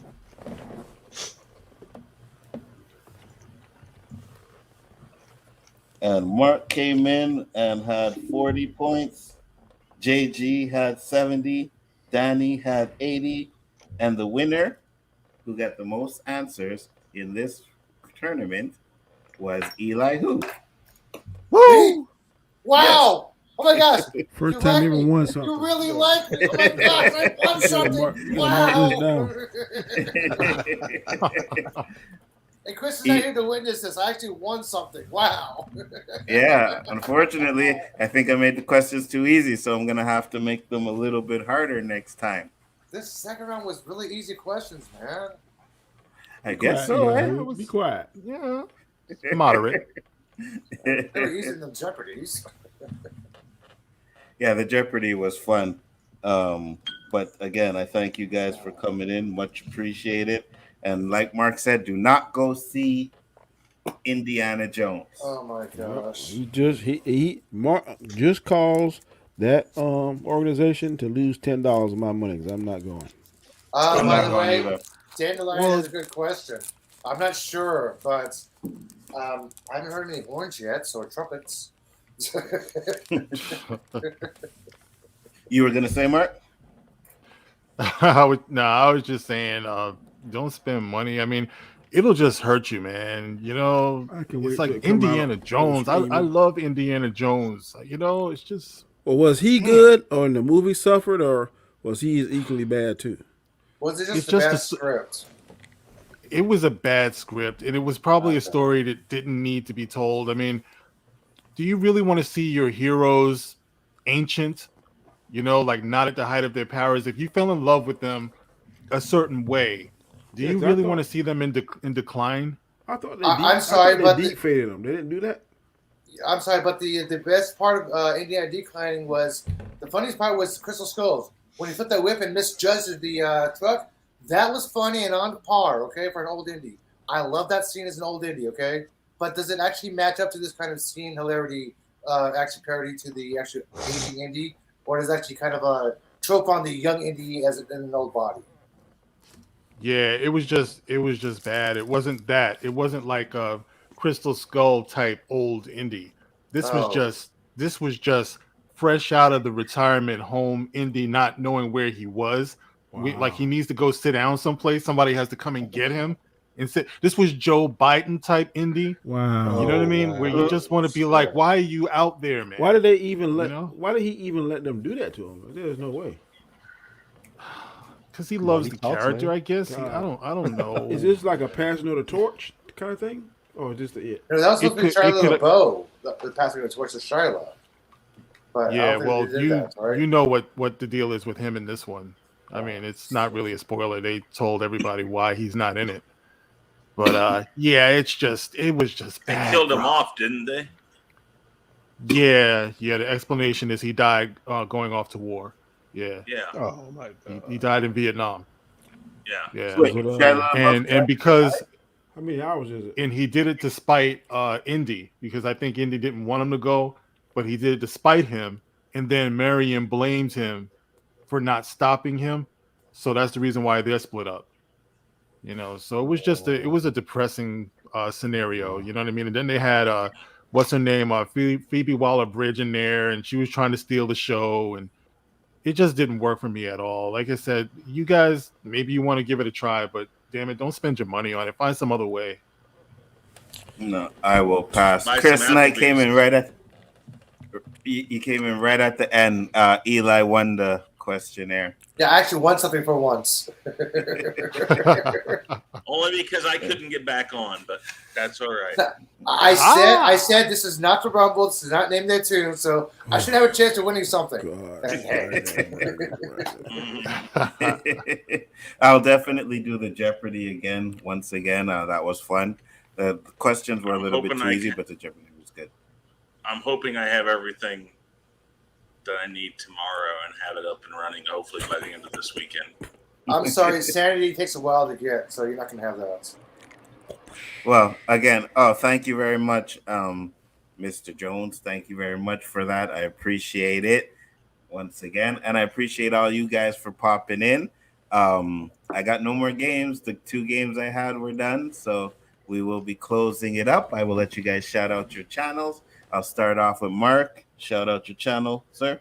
Well, I'm just curious because, you know, whenever I have a birthday or whatever, I always reflect on what I've learned and where I've come from and all that stuff. And I just want to know, Zoe, what do you want to express about where you are right now? What have you learned? What do you want to put out there, man? Do you like where you're at right now? Damn, guy put me on the spot. All right, let me turn my camera on for this. And bigify yourself. Come on. And put down something. Yeah, bigify yourself for this, man. Come on. Not kick yourself off the stream. Okay. Jeez. I guess that's the answer, Mark. Look at it. Nothing. I see what you haven't learned. So, good question. I appreciate all the people that came in here and had some fun with me today, and the people that I've met on YouTube. It's been 3 years now that I've been on YouTube. Mr. Danny Graham and Chris Knight were the ones that gave me my first show, so I always have special place for you guys, man. And then I met some amazing people on here. I met Mark, I met Eli, JJ, can't forget JJ, always every day, Fatal J, Abu Naz, you know what I mean? It was always a pleasure. 49 years old today, well, yesterday. Tuesday. My bad. Shit. You see, the old age is getting to my brain already. How stoned are you? Losing the memory. You know what I mean? He's just stoned, guys. Don't worry. But I talked about it on the OOC the other night, and we got together. It was obviously a sad occasion because one of my friends' aunts passed away. But I got together with some friends and family, man, and we had a good time. And you realize how important it is to just reconnect with your friends and your family every now and then, right? Because you never know what can happen. In the blink of an eye, someone could be gone, I just want to say that don't wait for funerals, you know what I mean? Or special occasions, to get together with friends, because I think it's important that you have that release from your lifetime, because when we were out there hanging and chilling, having fun, I didn't think about any problems that I had. We were just laughing and joking. So that was one thing that I really enjoyed, especially the fact that I haven't seen these guys in over 10 years. You know what I mean? So it felt like it was like it felt like we didn't miss any time when we were together. So that's what I wanted to say, man, that family and friends and everything is very important. Cherish the time you have with them, and don't let the little things ruin what you could have. You know what I mean? Don't let these little petty fights that you can fix ruin what you have with your family or your friends or anything like that, because you never know. Time is short, and I really appreciated the time that I spent with them. I really appreciate the time that I spent with you guys on YouTube. So that's all I really wanted to say, man, is just, cherish the time that you guys have, man. It's always a pleasure. Yes, sir. That's real, man. That's real. And that's what I'm talking about, bro. Thank you for that. Thank you. And, that's what I try to do on my channel as well. That's why I love being in the company of like real people that you can feel. It's like Danny does his, inspirational thoughts and words of wisdom, and everybody here brings something personal, to what they do. And I really do appreciate that. And I try to add to that. I try to contribute, to that idea. So, Marc With A C, that's the channel. I talk about everything, and I really do try to encourage that type of thing, growth, because that's this what we do here is going to be our legacy. It's going to be part of our legacy. As we know, the internet is forever. So why not put something personal out there? Not too much. You don't want to give out your address and stuff, but I'm just saying, you know what I mean? Definitely reach out and touch somebody. And that's why I say, being positive, you know what I mean? Nothing always giving out negative vibes and stuff like that. Be positive. I try to personally give my experience in life because I'm 49 years old, and I know there's a lot of young people that watch our show who may have suffered from depression, you know what I mean, or may have lost a parent and stuff like that. And if I can get through those things, anybody can, you know what I mean? And that's 100% a fact. Chris Knight is back. Mr. Knight, shout out your channel. Any last words? Go right ahead. Yeah, Real Review 3000, game streams, other things like that. Oh, can you hear me? Yeah. Yes. Can you hear? Okay, all right. Well, like I said, this thing is screwing up. Anyways, Real Review 3000, game streams, things like that. Probably be doing some Twitch streams without the mic as much as I can just to keep things going over there and stuff. But yeah, hopefully I'll have my computer back up and running here by the end of this weekend. Got stuff coming tomorrow, so we'll see what happens. Other than that, Chris has been a good boy, so he's gonna get his computer back. Stevie, good boy. Whatever. Yes, Chris, you can have the computer for a weekend, okay? Woofa. Go ahead, Mr. No, Knight. I'll send you pictures after I get off here just so you can see exactly what's going on with it. Anyways, this thing's all screwed up, so I'll see you guys later. Thank you. All right, Chris. And happy birthday, sir. Thank you, sir. Much appreciated. Eli. Yo. Sorry. And I want to hear some inspirational stuff from you guys too, you know. So go ahead, Eli. Inspirational. Oh, hold on. Here's something that Eli should say to you all. Don't do drugs. Whoa. Do the Rick James. You want Rick James? Where is my? Damn it! I can't put my match. It's a hell of a drug. If I have my match, I was going to do my Richard Pryor impression, but let's do it. That is Elihu-Who's mantra right there. Facts. Drugs are bad. Okay.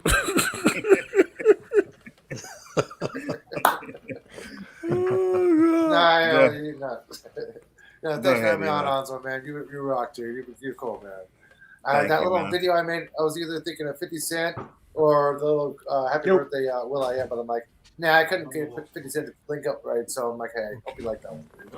Oh, that shit is fire. I'm gonna show that after. JG. Yo. Shout it out. Yo, you catch me Winston. That's on the OOC with the great 49 years young Danny doing his thing. The great Roberto. Did I say great Danny? Fuck, what? Yeah, you did, dude. I need to stop. Okay, start over. It's called secondhand high, okay? Contact high, man. Woo! Okay, catch me Wednesday nights on the OOC with the great Nzo, 49 years young. Got a lot of life left. Let's give all praise to him. 49 is a great age, and let's face it, man. A lot of people aren't living that long, and it's great to see, especially another black man live that long and doing something positive in his life. It's great to see that. Y'all can catch me with the great Roberto doing his thing, and the outstanding, the amazing, extraordinary Danny, the police officer that we need more in these streets. Catch me with Super Wise, talking our geek stuff that I love so much. And that's about it. Chillmonger came back. Go ahead. And don't forget to subscribe to Chillmonger, who was here earlier. Jonathan Majors is innocent. Y'all know he did that. Stop that. You know. Wait, hold on. What'd you say, Mark? You know he did that. Come on, man. Motherfucker, are you out of your damn mind? Yeah, Danny. We all know, just like Johnny Depp. Okay, come on. Yeah, Danny, you're up, my brother. It's a lot to say. I could say I'm going to try and keep it short. This year I'm going through a different path. I started off trying to do one thing, wanted to burn YouTube up for us, getting likes and making a ton of money and all this kind of stuff.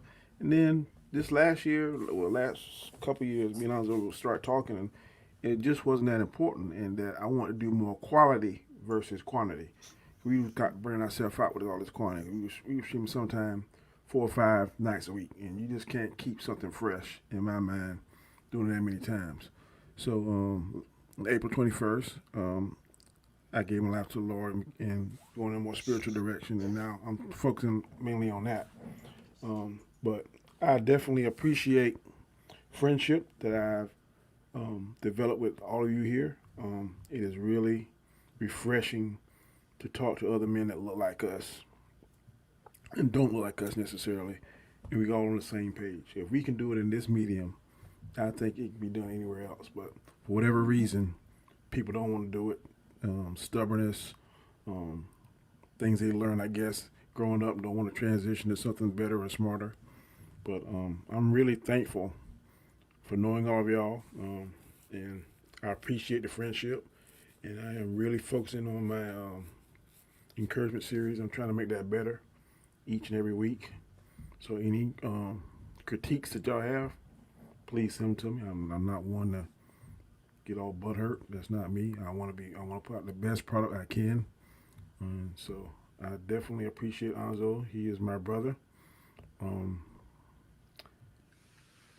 One thing he said I'm going to use against him off stream, but he said it earlier, so I'm going to use it against him because he knew what I'm talking about. But I love it, bro. And Are you actually going to admit Meteor Man rocks? And no. Meteor Man does not rock. Neither does Blank Man. garbage. Blank Man does not rock. So I'm never going to say that. But thank you all, man. I appreciate the invite, and I hope we can do this more often. Absolutely. Danny, if you take requests, one of these days you got to do one on patience. Patience. All right, because my son needs that. So please do one on patience, and I can play that for him. This is the book I have. You can see it. I've got it. Hold on, let me full screen you. Every date. I've got. Okay.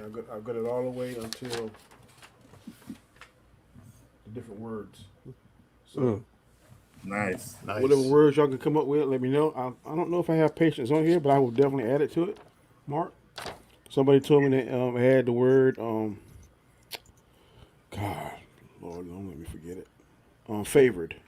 I got a word for you, right. Danny. I don't know about the Bible so much, although I suspect that this is true with the Bible too.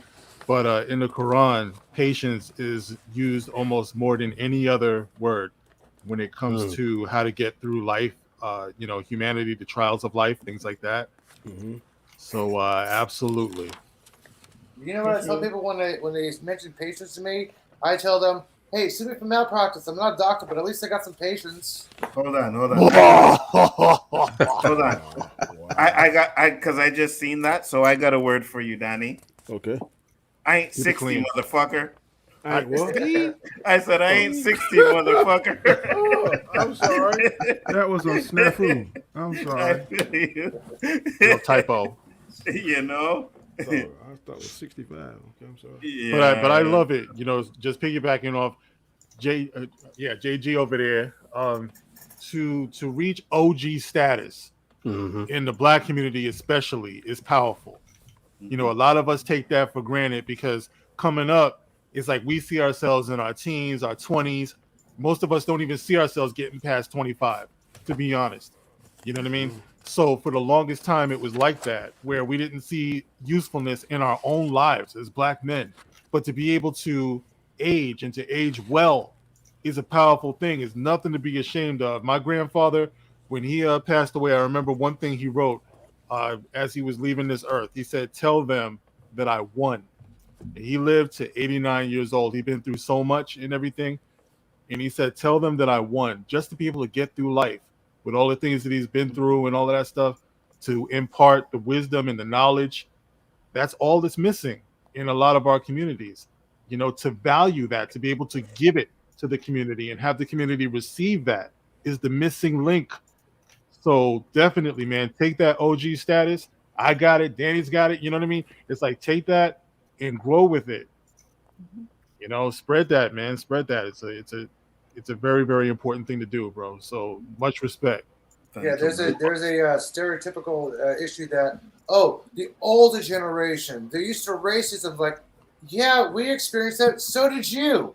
We're still experiencing that. This is how I dealt with it as a kid. Maybe this can be helpful and impartmental to you. Maybe you can do some of this to ease your comfort. Maybe you do some of this to confront somebody. This is how I did it. Maybe you can do this too.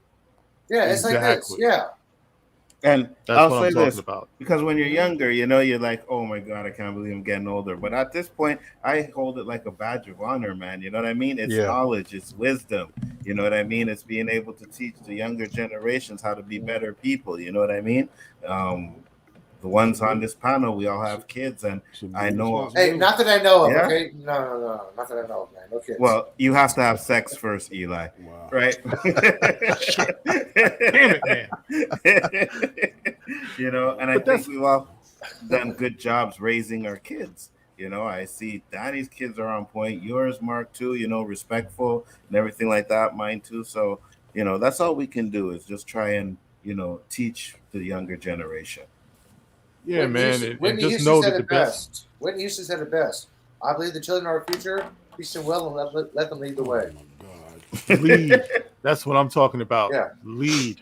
You know, it's like we still look good. You know what I mean? It's like we still feel good. We can still maintain erections. We can break that back if we need to. You know what I mean? It's like the best is ahead of us. Life is good, man. Love yourself where you're at, and love yourself where you're going. The future is bright, man. So that's all I'm saying. 100%. Go ahead, Danny. You just got to be not scared to worry about pissing certain people off and certain demographics off.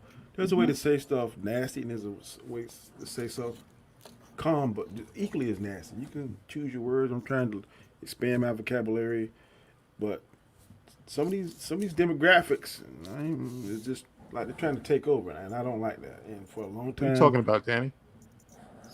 You know what Fruity I'm talking Pebbles? about. The alphabet. What you talking about, Willis? Yeah, and I don't have anything personally against them, but don't try and push your agendas and your lifestyle on me, and I'm not doing it to you. So, and for Getting a long out of time, control, I kind of bit my tongue on that. I'm not going to bite it anymore. Well, you know what? To be honest with you, the other way around, they don't bite their tongue. You know what I mean? But why is it that we got to bite our tongue because we get labeled, you know, homophobic or trans this or phobic that, you know what I mean? And that's not what the case is. You know what I mean? If they can speak their mind, we should have the right to be able to speak our minds as well. You better speak your mind while you still can, because things are changing, man. Things are changing. They're regulating everything. It'll get to the point where you can't even have a panel on YouTube without having the correct representation. Wow. You got to check boxes just to do your own videos. You got to have a LGBTQ representation on your panel. What's going on, Nzo? You got to have one. Not this panel. You know what I mean? But that's where we're heading now, because I mean, you see with the Oscars, you can't even get Best Picture anymore unless you have that. That is actually a rule at this point right now. So you know, like I said, people need to start speaking and not being afraid to speak while they still have the opportunity to be able to do that. Absolutely. So Mark, I take it you're against the. You are totally for the Supreme Court ruling because it shouldn't be relied upon race to upon education and value instead of skin color and ethnicity for college admission. Hell, fucking yeah! I've never been afraid. Never been afraid to compete. Thank you. I've Thank never been afraid to better myself. Thank you. I don't need. The government has never ever done anything positive, you know, especially the modern government, you know, for the community in this country without having it be a double-edged sword. You don't think, especially when it comes to based upon merit, not skin color or ethnicity? Come on, you have the quality to actually achieve a job or education or admitted to college. Do it. Yes, I don't care if you're Black, Asian, Hispanic. If you have the qualifications or education, you qualify. I don't care what your skin color ethnicity is. You qualify. I'm totally for the Supreme Court jurisdiction rating for that. Yeah, I'm a Democrat. I'm totally for this. Okay. Yeah, the liberals have been lying to the Black community long enough. You know, trying to make us feel like we're not good enough, and you need us as liberals to do this for you. James Brown said it best back in the day. He said, "I don't need nobody to give me nothing. Just open up the door and I'll get it myself." Mm-hmm. You know, you don't need people handing you stuff, talking about, oh, if left to your own devices, you can't do this. You need us to do it for you. That's been the biggest con for the longest. I'm glad for what's happened now. Maybe more people will wake up and understand that the power is in their hands and in their homes. Raise your kids to be winners. You don't think affirmative action is a good thing? No. No, Nope. A job or education should not be based upon ethnicity or heritage. It's based upon merit and education and actually job skill. I agree with that, Elihu. But what I'm saying, if the game was already rigged, you could have something in place to try to make it somewhat even. I'm not saying I agree with the whole concept of it, but it's not even. If they didn't have that particular caveat in that, then people that look like some of us on this panel would never get an opportunity. So that's when you bum rush the show, bro. Yeah. It's like we're afraid to go to war. It's like if it was ever a situation where you're being taxed without representation, isn't that what America has been built on? It's like those people who built this country didn't say, okay, well, we're just going to wait for you to give us something. They said, listen, this isn't fair. and they knew what to do about it. So if we're going to be fair, then let's be fair. All right. But if you're going to keep me out of some place, then guess what? Me and you are going to have some issues.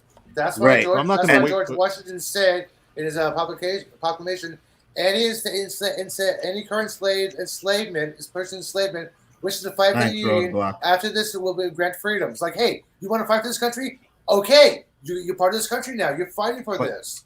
But you see, I do agree with Danny, right? Because at some point, and I agree with you guys, right?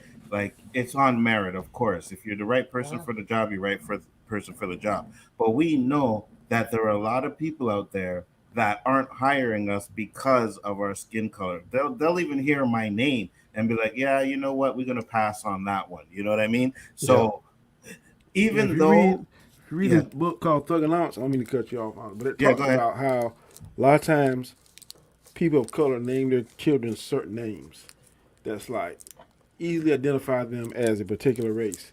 And if you got Bob Cassidy and Nzo Hodges, whatever, Nzo Hodges can have on paper be more educated, be more qualified, be more whatever, but because Nzo immediately lets the interviewer thinks, okay, this individual is this race and Bob Cassidy is this race, they're going to go with Bob Cassidy, especially if Bob Cassidy and them look the same way because of that comfort or relatability. It ain't fair.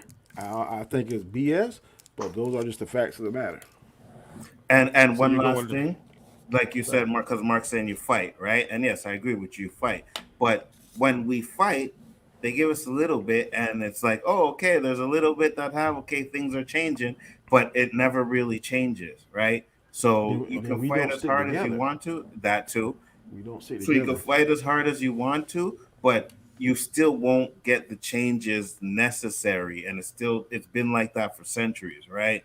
So I think having something in place to at least help is there. I'm telling you, when you fight, you take. You don't ask and you don't accept. That's the difference. What you're talking about is a 1960, 1970, even maybe 1980 mentality. In 2023, when you fight for something, you're fighting to take it. You're not fighting to say, okay, now you give me this, or I want you to give. What I'm talking about is pursuit of ownership. Why should you go to another person who doesn't want to employ you if they own it? Like, let's say you were going to Macy's. There was a Mr. Macy's, right? There was somebody named Mr. Bloomingdale's or whatever. So why can't you pull, if you're in a community, and this is the problem inside of the community. We don't spend money inside of the community. We always want to go out to somebody else's community looking for jobs, looking for business opportunities and things like that. We never built anything inside of our own community. That's what you do to get around something like that. But at the time in history that we did do it, they destroyed it, though. Exactly. What was that place in? When was that? Exactly. But even was that? Was that like in Texas or somewhere? Yeah, a lot of places. A lot of places. Let's just say like in the 60s, right? Even maybe before in the 60s. That. This is 2023. This is what I'm talking about. You are correct, but they'll just do it in another way. They won't burn it down. But you got to understand, they stopped giving the hood certain things, right? They stopped giving places certain things. You can fight, you can do all you want to, but the white men at the top will never let you win. Fuck the white man at the top. We have our homes. We have our homes and we have our communities. If we're not teaching our children, how to build something, then we're doing nothing. And that's my point. What do you want to keep appealing to people who don't want you there for? If they don't want you there, don't be there. Would you be in anybody's home if they didn't want you there? Mark, I got to interrupt you for a second there because that's when legislation happens. That's when zoning laws become effective. I'm going to give an example of San Francisco. I currently live in District 6. It's considered one of the worst neighborhoods of San Francisco itself. It used to be part of District 6. Sorry, I live in District 5 now because of some kind of zoning laws. When we had redistricting here, all of a sudden we can no longer build stores, local community thrift shops in this community anymore because we are also in another district because of rezoning laws. This is what a white person did. I fucking hate Dean Preston with a passion. This asshole does not know anything about the Tenderloin. He does not know anything about the neighborhood. Matt Haney did when he lived here. He fought for businesses. He fought for the community. He did shit here. They got to the local assembly. He's doing good. The current guy, no. He wanted to take over this area, try to redistrict zone it, kick all the low income people out of here. Recentralize. I can't even think of that word. You know what I'm talking about? Recentralize. Take out population, replace the white people. He wanted to make large business here in this area, and people are against this right now. And right now, he's having a hard time because we got the huge drug problem right now. I mean, this guy, he literally is trying to rezone the whole entire district, looking at the poor people in the neighborhood. This is called zoning laws, dude. I mean, you can fight and say all you want in City Hall, but it comes down to zoning laws and issues when it comes to the city planning laws. They're the ones that actually regulate where businesses can go, how they can operate, and where they can operate. So you got to watch out on this, okay? Yeah, I love it. I already speak out myself. I can say all I want, I'm blue in the face, but when it comes down to actual legislation, it's legislation that comes to your city council or your state legislation that actually matters and makes a difference. You can hold rallies all you want, but if you don't actually make a public appearance in front of your city council or your state legislator, your voice is not going to really matter. I'm sorry, dude. I just want to let you know that, okay? I'm not talking about rallying anything. Like I said, this ain't the 60s. Let's try something new. Let's try raising our families. Let's try intact marriages. Let's try that first. In the Black community specifically is what I'm talking about here. This is something that we're having a hard time with, valuing each other as husbands, as wives, as mothers, as fathers. You know, that's what I'm talking about. It's let's try raising our children to believe that there's something more than what society says that they are. Let's try that first. Let's try believing in us first and the power of us first before we go out trying to fight anything else. That's what I'm talking about. I'm talking about an internal thing before doing anything externally. All right? And I agree with you. Yeah, no, because that's where it starts. It's like I don't care anything about any white person or anything like that. You've been watching my videos. You know this to be true. You saw the latest episode of Secret Invasion, right? Hold on, Eli. You are correct, Mark. We do have to start with ourselves, right? But you know that no matter what we do, they try to break down the Black family, right?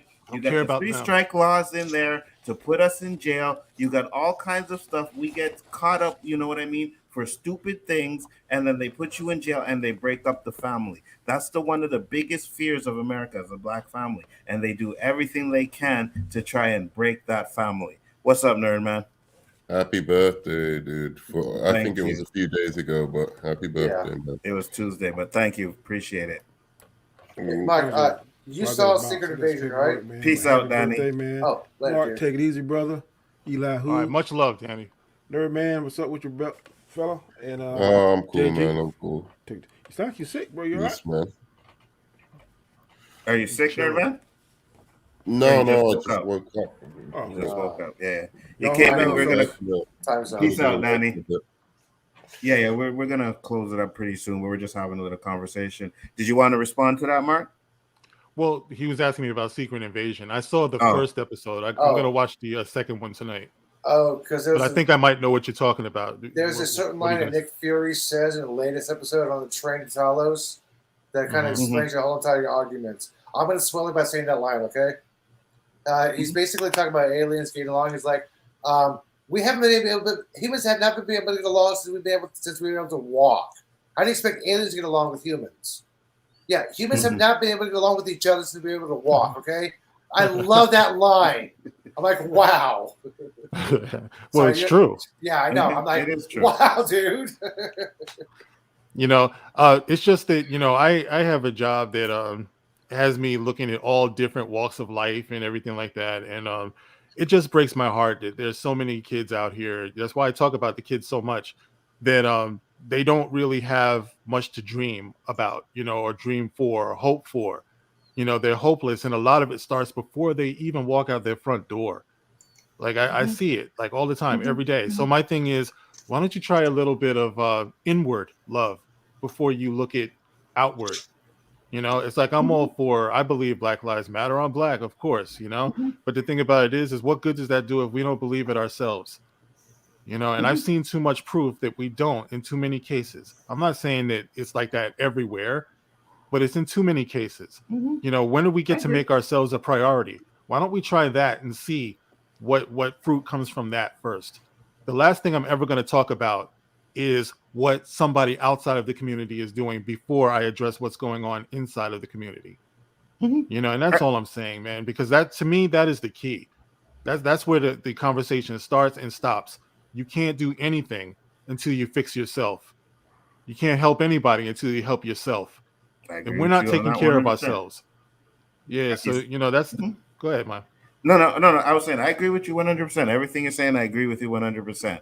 I do believe that we got to start with ourselves, right? And there's a lot of things that I say that we do that we shouldn't be doing, like the N word and stuff like that. I think if you want to get rid of that word, we got to be the ones to stop saying it. So I agree with that 100%. It always has to start with us. I just think that even though we do, there's still outside forces that are trying to destroy us, even when we're doing the right things.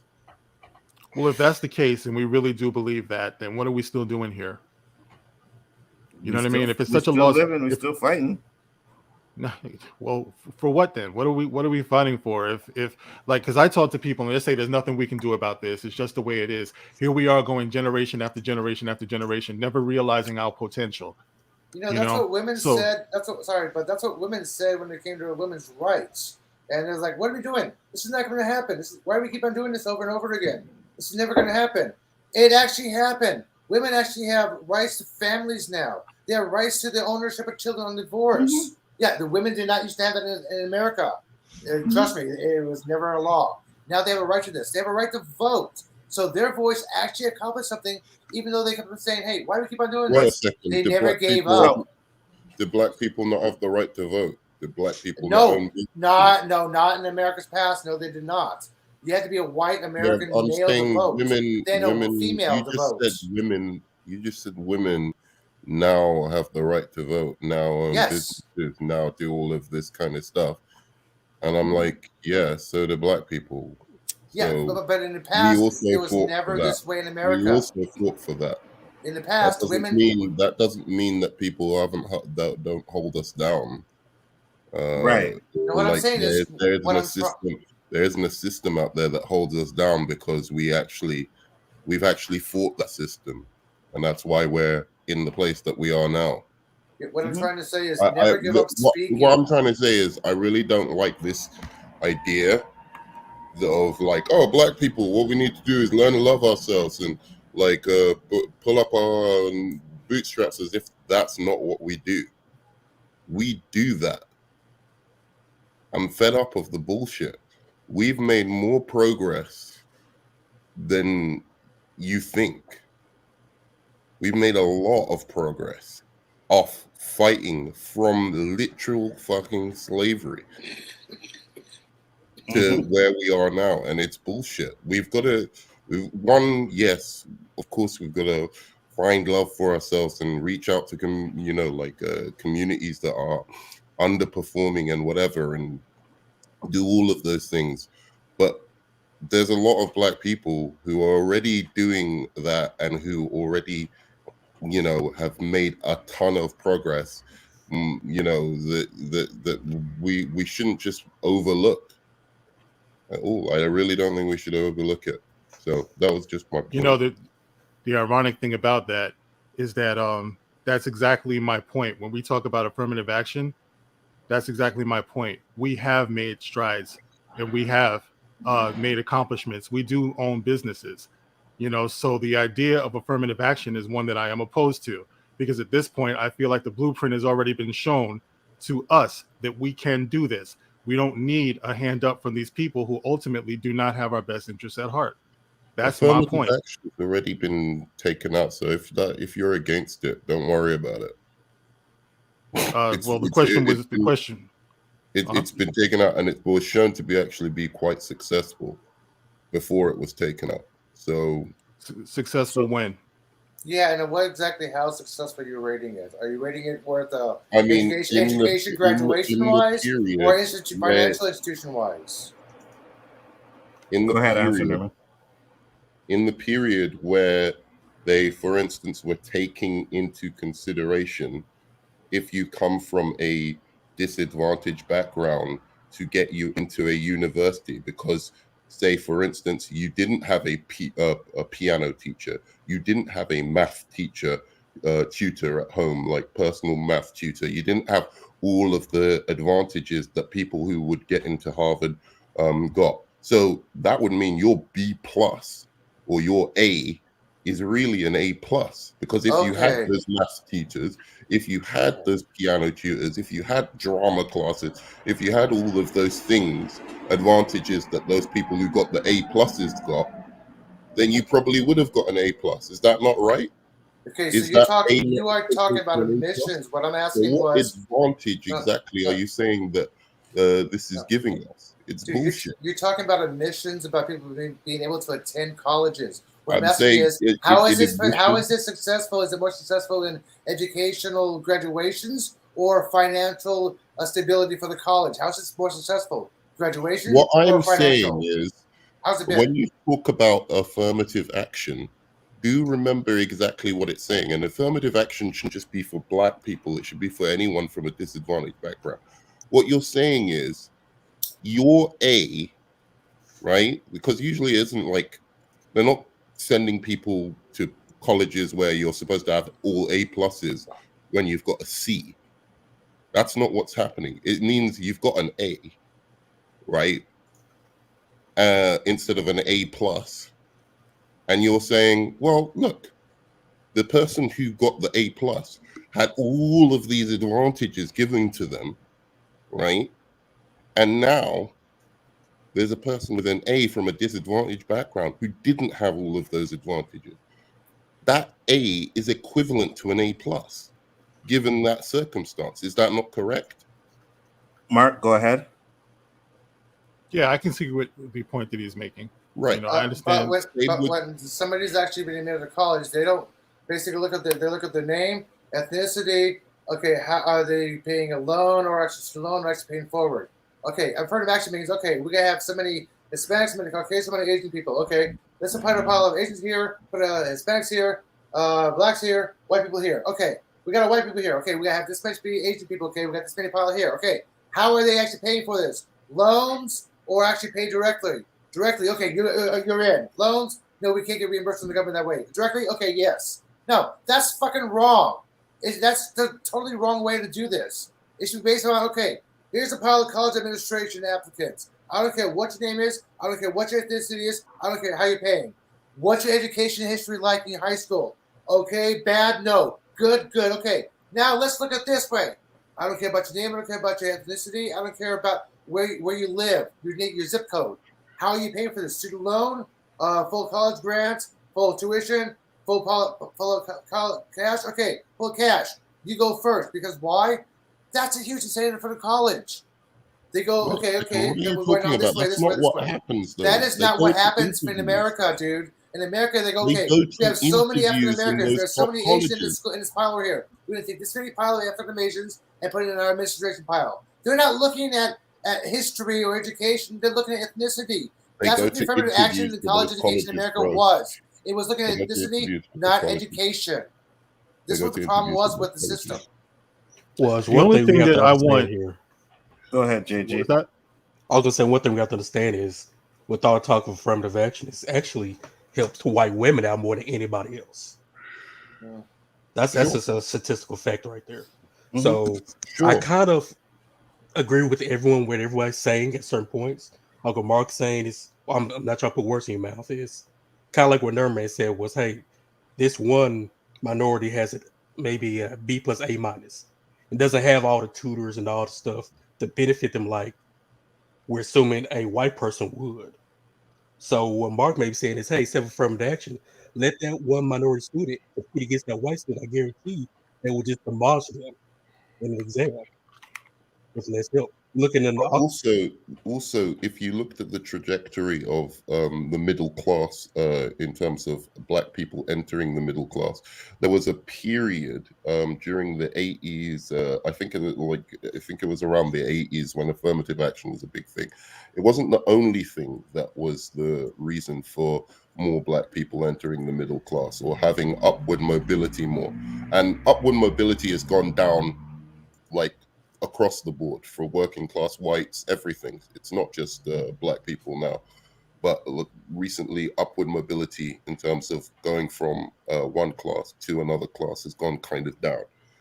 But there was this period in the 80s where there was a kind of upswing in it, and it wasn't just affirmative action. It was after years of movements within the community itself, such as the Black Panther movement, where they were giving breakfasts and whatever to kids before they go to school and looking after them. I think even Spike Lee was saying he was part of that kind of group of kids who were raised within that condition. That was another reason. Oops, sorry, my alarm. Well, you just got muffled for a second. We just said Mobility within the Black community during that time, and since we've seen a decline, right? So there was other factors. 70s, late 70s. Late 70s. Sorry, my apologies. Well, that's Go ahead, Herman. Sorry, finish. Go, please. No, I was just gonna say, but that goes to the point where we stop looking out for each other now. You know what I mean? You don't have no organizations that are really doing that. You know what I mean? And helping the Black kids. You know what I mean? You have schools where 10% of the class don't even have books. So of course you're going to be put at a disadvantage in situations like that. And what you're saying is that at that point, the Black Panther Party would come in and maybe buy some more books for the school and buy some more for these kids that they thought had providing potential. health care, right? In Oakland, which is shown scientifically, empirically speaking. Kids who have breakfast in the morning, kids who have better health care, do better in school, right? Other factors are involved there. We can go into it all day, but it's things like that, just little things like that were done within the Black community for themselves that helped that situation. And what happened to the Black Panther Party? Who destroyed the Black Panther Party? They're still active in Oakland. They actually recently bought school tablets. And by the way, I want to let you know that the FBI. I don't know, but I want to let you know that 2 Black years ago, Party allowed themselves to be destroyed. Yeah, by outer people. Yeah, they allowed themselves to be destroyed. Nerdman, you mentioned about school. You mentioned about children eating. Hold on. I'm sorry, Elihu. One second. This is the same thing that happened with the Nation of Islam, right? It's like if somebody came onto this panel right now and decided they wanted to turn me against you or turn me against Nzo or something like that, whose fault would it be if I decided to start disrespecting you and start attacking you? Yours. Yeah, that's right. No, that's not. It would be my fault. It would be your fault, but you fell into it. Either we learn. Listen. Either we learn from history or we don't. Okay. So we fell for it. As a community, we fell for it. Now, like I said before, there's a bigger difference between the 50s, 60s, and 2023. Either we're going to learn from that and do better, or we're just going to keep on saying that our enemies are wrong because they're our enemies. Our enemies are always going to be our enemies. The only difference is how you choose to deal with it. Why think that they're going to do anything different? If we've identified them as our enemies, then that's what they're going to be. The only thing that we can change is ourselves and how we react to it. Is that not right? Good point. So yes, if you get bit by a snake, are you going to keep jumping into a snake pit? Sure. That's a very valid point. FBI put unless they're rat snakes. Hold on. Let Nirma respond. Okay, the FBI put huge resources into destroying the Black community. That was in the 70s, dude. That's right. That was in the 70s, not 2023, though. What's that got to do with it? It's got to do with it because it's a different time. Malcolm X, a personal hero of mine, and I don't think I'm alone. He was shot in front of his family, in front of his children, by Black hands. You know what I'm saying? It's like it doesn't matter who orchestrated it or whatever the case may be. Time has gone by. You learn from that, and you choose and you do better. You learn from it. Once again, I have to reiterate. We have done better. We are, doing in terms of, So what are we still looking for affirmative action for then? Black-owned businesses in terms of Black people going to college, in terms of a number of spectrum of different factors, we've done better. Absolutely. Apart from say in America, where they've made it like unaffordable for any working class person to go to college, really. But whatever, we still get our if we can, basketball, football scholarships, all of those kind of things to get ourselves into those situations. And we've done better across the board. So that's one thing. Second thing, replying to your thing about history makes people. It's not, you can't just look at an individual in a vacuum like that. The history that comes before a person starts them off on their journey. We're not coming into the world as a kind of abstract entity, just floating, independent of time. Your history, if you're born into a situation where your father is in jail or doing soporific drugs, right? And that comes out of a history where the ghettos were flooded with cocaine, crack cocaine, and heroin, right? And that's why he became a drug dealer, and that's why he became, went to prison. You're not starting off from a very good situation, are you? So anybody who gets out of that situation is remarkable to me, which many people do, right? But it's remarkable that they actually are able to get out of that situation, and I have all the respect in the world for them for getting out of that situation. But the likelihood is you're not going to.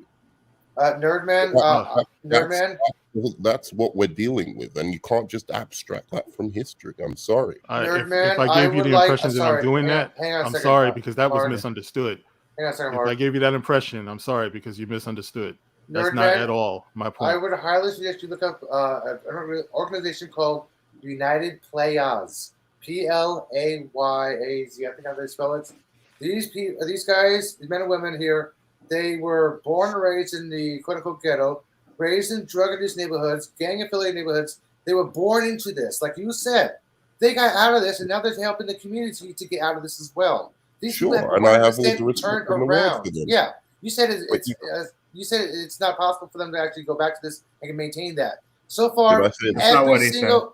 I thought he said something like that. Maintain that's that. Not what Sorry. he said. No, he started off by saying he has the utmost respect for those who do it. So he's acknowledging that. Okay, sorry. Yeah. I apologize, dude. Sorry. I'm like, okay, yes, give United Players some props. Right, dude. And we're not saying it can't be done 100%. You understand? But not everybody can be a basketball player. Not everybody can be a football player. Some people will just not get out of it. Some of them will be attracted to it. You know what I mean? It all depends on the person. Some of them will hate it, don't want to be in it, and fight their damnedest to get out of it and do everything they can to get out of it and still can't. You know what I mean? Well, you know what the what my concern is, though, guys, is that we, to some degree, in too many cases, have accepted this is an official narrative of our community where we are oppressed, and this ends up becoming a self-fulfilling prophecy to our children. Like, that's the danger of it. You know what I mean? Like, it is important for those, like, we have so many successful entertainers, for example, not to put it all on them or anything, but but no one is gonna, like, we're here talking about this, but we're not getting 1 million views and stuff. You know what I mean? Right. Yeah. Like on all of my videos, I don't care if I'm talking about Star Wars, Star Trek, or anything. If you watch my videos, you know that I sprinkle this into just about every video that I ever do because it stays on my mind. But there has to be a determination and a sense of purpose that we need to have that's more urgent than anybody else. It can't be just entertainment for us. It can't be just sports for us. We don't have that luxury at this point because of the fact that what you're talking about, how some people are just not going to make it. They're born into this. Well, it becomes so important for these people to be able to look and see, these people who do make it, these people who are not turning their backs on the community. Why the hell should we be doing these videos to 1, 2, 3, 4, 10 people in the chat? Why are our people not sharing our link? You know what I'm saying? Sure. They know that we're here. They don't care, bro. They don't care. This is the point. I agree with you. Does it matter if those people who share the things that you're describing got there through affirmative action because they were talented people and somebody gave them a chance one day and believed in them and put them on Why did they believe in them? to do something? No, I don't accept that at all. Because if they got their chance from somebody who was racist, it's because they needed them and they had something to offer and they were valuable. And that's what they need to understand before anything else. If you're valuable, it's true. If you're valuable, if you do what you do, the fear is that you're going to go into business on your own. You're going to own it for yourself. No, let's use this person. Let's bring them on our team. And, you know, that's where we got sidetracked in the first place. You know, it's like keep on building, you know, but we go for jobs and that's cool. I got a job. So, you know, I'm not downing people for just getting jobs, but I'm just saying if you have that expertise and that know-how to build your own industry and your own business, and this is not 1950, nobody's going to come and burn your shit down, then you should be able to reach out to your community with a quality product, you know, something that they don't mind spending. We don't spend enough money in our own communities. We need to start doing that first. You know what I'm saying? If you have something to offer, offer it. I agree. I mean, like you just got to start somewhere. You have to look at the state of Africa, for instance. You're just like, there's enough black millionaires, doctors, wealthy people, whatever, that it's scandalous that you could have a country like Sudan where there's like, I don't know, one doctor for every 500 to 600 people or something like that, or even more. I don't know the statistics, but it's like one of the worst doctor to population ratios in the world. But there's enough black doctors out there that shouldn't be the case. Yeah. Now, going back to one last thing. I also agree with you. I don't believe in oppression Olympics. You know, I don't think that's the way to uplift yourself, to dwell in these things. But at the same time, I just don't like when people come out so vociferously, you know, I understand. Trying to downgrade not only black achievement, because black achievement is massive in this world, you know, as if, you know, to say, oh, we haven't been doing anything and we need to lift ourselves up and love ourselves. We do, you know, already. So that's part of what I was kind of responding to. But I don't think that's what Mark was saying, though, either. I'm just thinking he says we need to do more, which I agree with. You know what I mean? Oh, can I just say this real quick, guys? Because I don't want to miss this, is that I always forget to tell people that, you know, you guys heard of the Million Man March in 1995. Mm-hmm. They did that in Washington, D.C. You know, my father took me there a long time ago, 1995. And that changed my life because I had always suspected that we were better than what I was told. You know, when I was growing up, there was this chorus, black men ain't shit, black men ain't shit, black men ain't shit. It seemed like the whole world was ready to jump on that bandwagon. And today it's still pretty much the same, you know, but my awakening came during the Million Man March when I looked out and I saw all of those men and I realized we're men. We're not black men. We're recognized as black men. We identify ourselves as black men, but we are men. And I met some white guys out there, right? And I remember a couple of the brothers were joking with them. They're like, "Hey guys, what are you doing here?" And one of the white guys said, "This is called the Million Man March, not the Million Black Man March." And that went straight to my heart. He was right. We are men. You know what I mean? And it's like we need to believe in ourselves because our communities are waiting for us as men. Our women are waiting for us to lead. They're not going to take our excuses about what this white guy did to us because it makes us look weak. Oh, so you're letting white guys do this to you, letting white guys do that to you? It's like they're waiting for us to lead them. They're waiting for us to raise our children, you know? And what I saw out there was so much potential. You know, I could cry just thinking about it, you know, just looking at all of those well-meaning, productive men who don't realize their potential. You know what I mean? It's like we cannot continue to teach our children that they're oppressed and that, you know, these people are going to stop them. Nothing should ever stop them. Nothing should ever stop us, ever. You know, I don't care I know what history has done.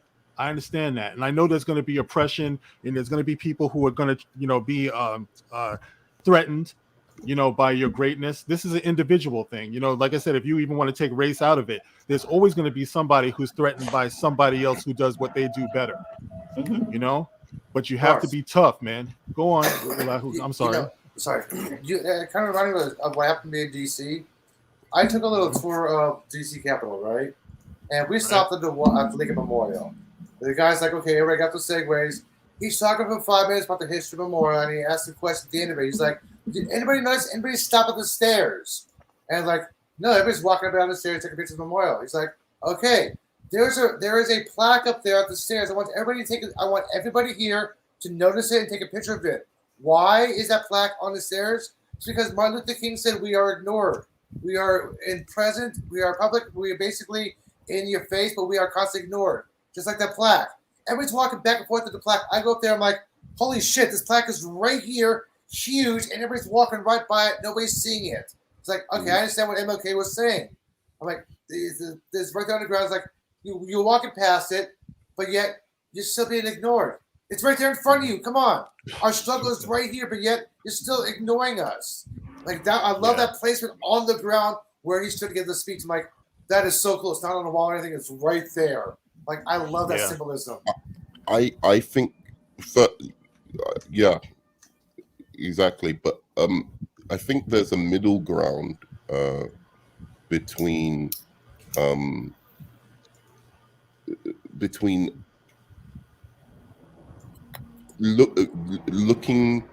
to do the best and represent your community in the best possible way you can by, actually striving to be great, right? And doing all of that while being able to acknowledge a history without letting that history, necessarily like put you down or like, like have this kind of oppressive cloud hang over you where you're just angry at everything. I do think there's some kind of middle ground with just acknowledging that and being realistic about one's history.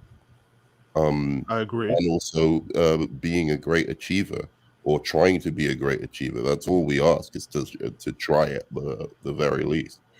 And I just don't want people to forget, like the person who came up with the COVID vaccine, like one of the major COVID vaccines, was a black woman, right? Thank you, Trap. Was that Kismika Corbett? I did a video on her. I believe that's correct. Yes. Right. So I just don't want people to, because you're right. When we do something, when we achieve something like that, it's not celebrated enough. It's not shown enough. And then people start to forget, hey, black people are already contributing a hell of a lot to our society. Okay, so let's, kind of stick it up your ass with all this bullshit that, we're still in this position where we have to be talking about, like, what's happened to all the black people and their achievements and all of this kind of, like, get out of here with that crap. Given the circumstances, I think we've done fucking well, to be honest. And so this is the reason why I'm telling them, take your affirmative action and shove it up your ass at this point. All right. I've had enough.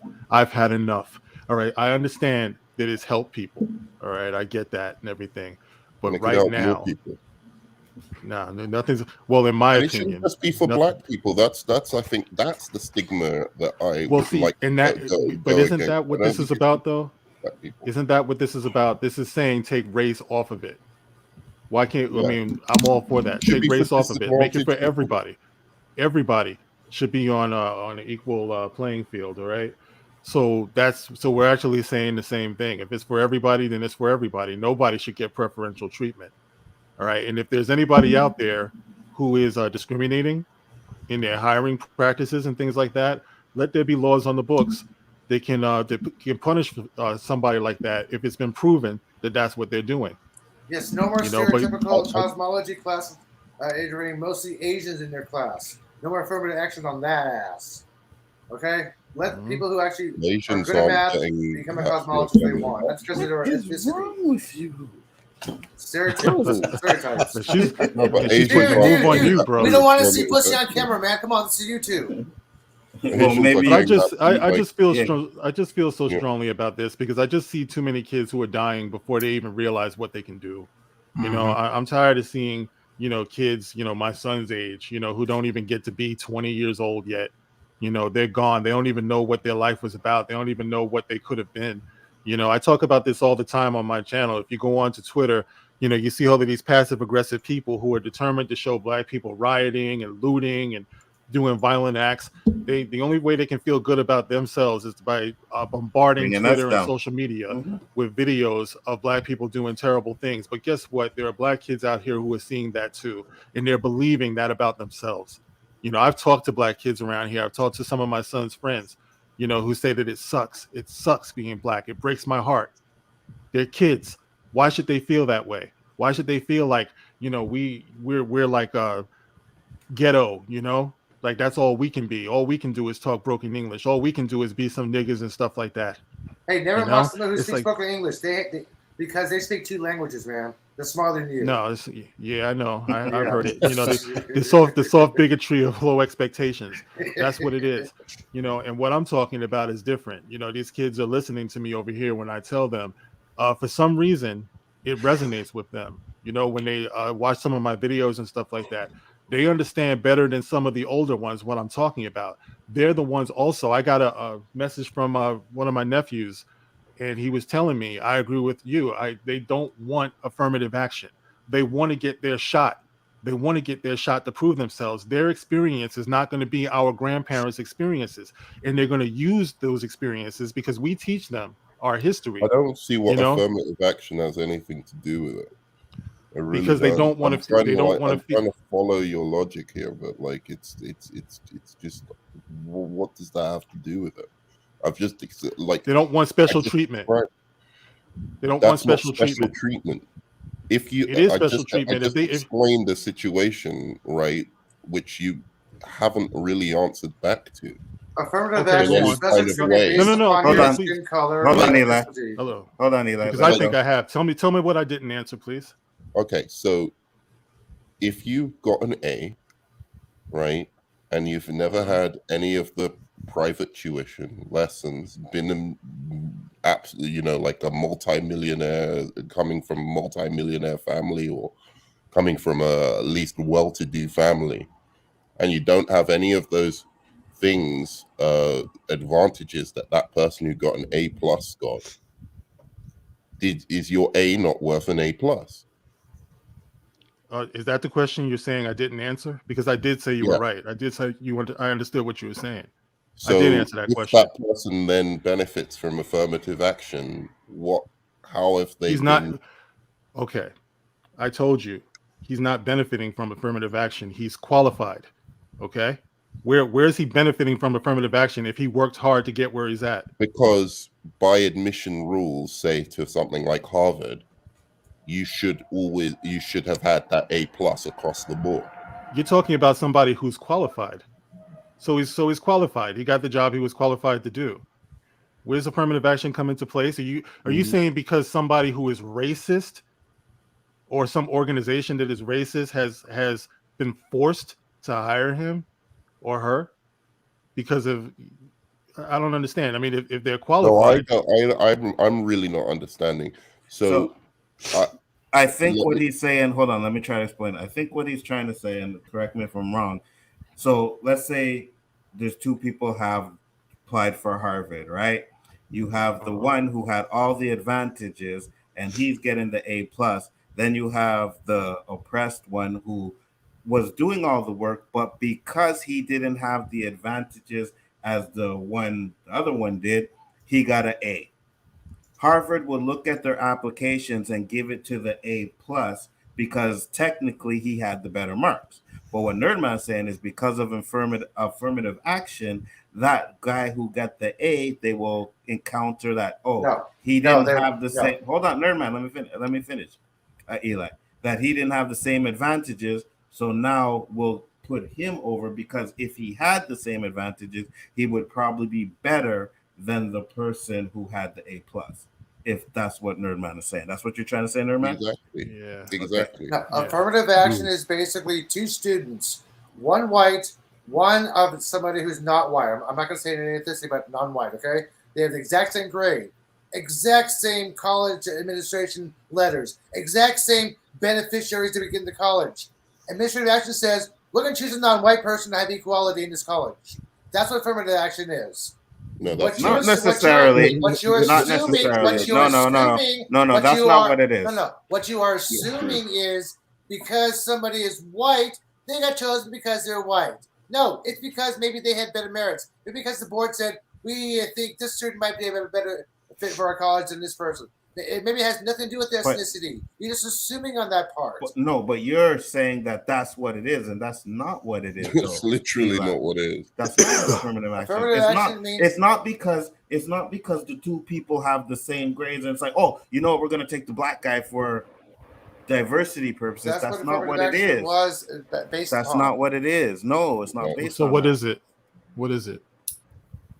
It's based on the fact that this, and again, I'm Canadian, so it's totally different over here, but I'm just going off of what I at least know. It's based on the fact that that person had the disadvantage. He would have been able to be better or just as good as the person that had the advantages. Like Nurman said, how many schools or black schools have drama?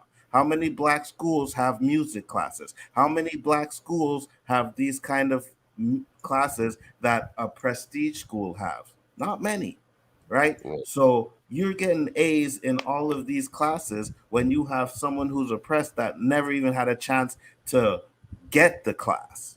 That's what it's based off of. So where does that stop then? You know, granted, where, like, is this something that's just going to keep going on indefinitely? Are we just going to keep on turning out people I don't who are? know what you're talking about. You've won. Like, if you're saying you want affirmative action gone, you've won already. So I don't really. Oh, thank you, Bert Chili Cow.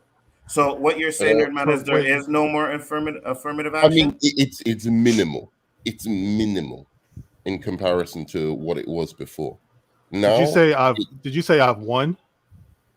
No, I'm not. I'm being facetious when I say that. I'm not, like, obviously realistically thought. I'm just saying, if that's your, contention, then it's not happening as regularly as it was. It's been dismantled. That's a fact. So, all right, so what are we? Okay. So it's fine then, right? If that's what you want, it's fine. It's happening on a very, very minimal basis. Okay. This is just the beginning. We're far from fine. Until we start investing in ourselves, then there is going to be an issue. It's going to be an ongoing problem. There's plenty of successful, like you were saying, there's plenty of successful black people, in the country, in the world. We represent some of them here, I know, quite a few, as a matter of fact, who own businesses, who employ people. And that's wonderful. That's great. They didn't all get on with affirmative action. Different people got different things. That's fine. I'm not judging, but I'm just saying the ultimate investment has to be in ourselves. Can we just add one thing that's very, very important here? Why are we taking advantages off the table for ourselves when those same wealthy people keep those advantages? There's affirmative action for the rich. Do you realize that? I would imagine for the rich. Now, of course, they don't call it affirmative action, but there's more situations where somebody who has had a long legacy with Harvard or had a long legacy with some particular company can just get their kids into these schools, into these businesses purely through nepotism, not off of their skill or whatever.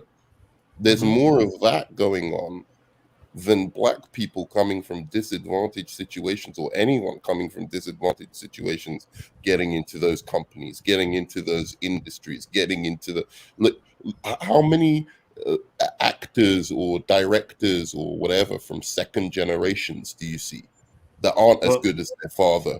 aren't as good as their their parents. This is not. It's Jaden Smith. nonsense to take an advantage off the chessboard or whatever you want to call it, just out of some pride that you're like, oh, we should get it on our own. They don't get it on their own. Why should Well, we get don't it? have any choice.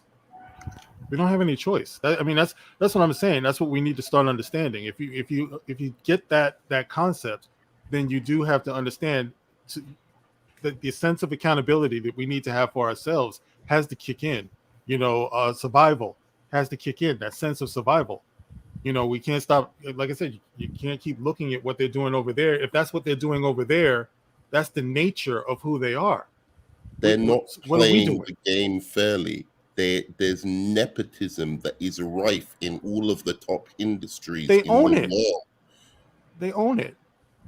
They own It's it. kind of like And there's on a. nepotism It's kind of like involved, in a. It's kind of right? like So in one why of my would you last take videos. one small Hold on. advantage One that at a we time. have off the table? And Hold it's on. a One at a very, time.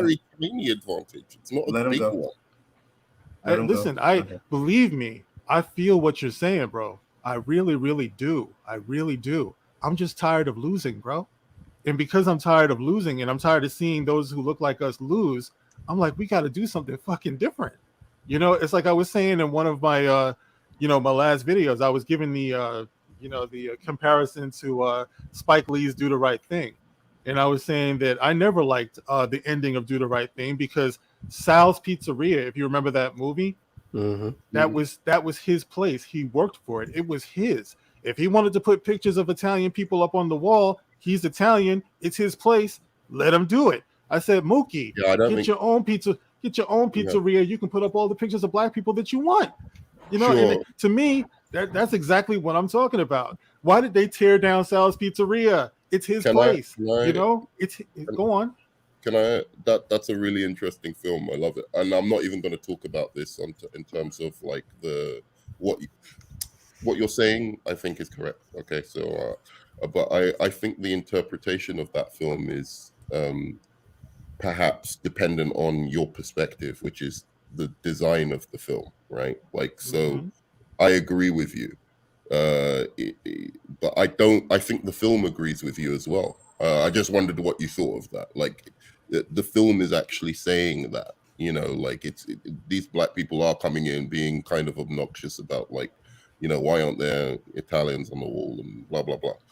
But it's also, I think it's also a deep meditation on how do things like that happen? How do like these kind of riots, within communities happen? And it shows both our side of the problem and the other side of the problem, the violence against us.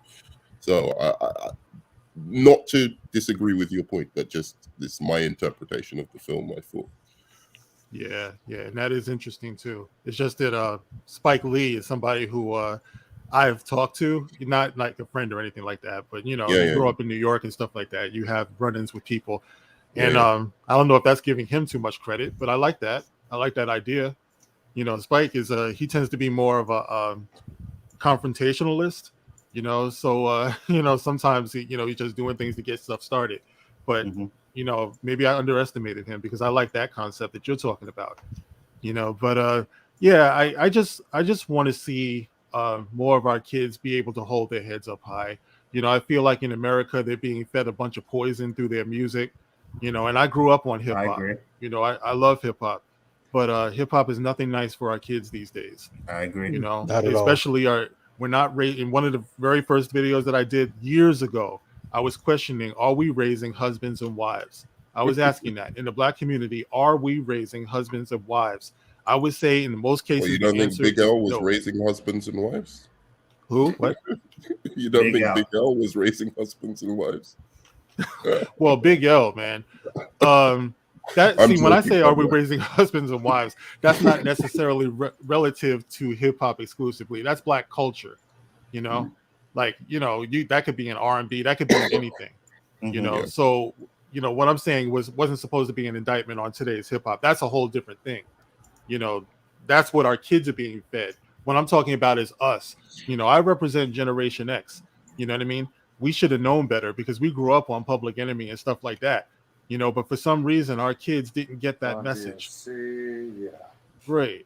You know, there was more positivity to balance out the big L's.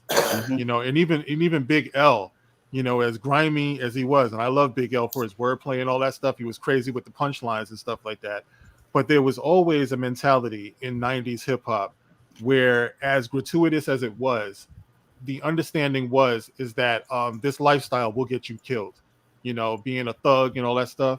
You know, he did his share of rhymes about that. Sorry, yeah. Look at Ice-T in the 90s. Okay, Mhm. Cop Killer. Hello. Right. You know, so that's what I'm saying. You know, we allowed this I thing to agree be with taken you. away I from think, us. I think it's gone from what I believe Tupac and the Big L's, and this is why I do actually like 90s gangster rap, where it was more like a diary of their experience. Whereas now it's become something Their of an lifestyle. aspirational, you know, thing. And you're talking about Weird kids life. these days who aren't even like in gangs or gangsters or whatever, who go into hip hop to become that. You know what I mean? Whereas before it was like, oh, you were raised in that, I and know, you're telling David. your life. Now you got like, yeah, like, you know, I mean, even I'm trying to think of examples, but you know what I'm talking about, like Yeah, Tekashi Tekashi 6ix9ine and stuff like that. Tekashi 6ix9ine, right there and there. Yeah. This guy went on there acting like he's a gangster, the king of New York, and blah blah blah blah. You look how he started; he's no kind of gangster whatsoever. And then the minute shit popped off, he snitched. Yeah. Right. Sure. You know what I'm saying? Like you Gotta played the ask role. yourself. Yeah, you played the role, then you got to pay the consequences. He didn't want to pay the consequences, so he snitched. You know what I mean? Yeah. Like it's fake. Like back in the day, we had self-destruction. And even on the West Coast, we're all in the same gang. You know, it's like the Lifers.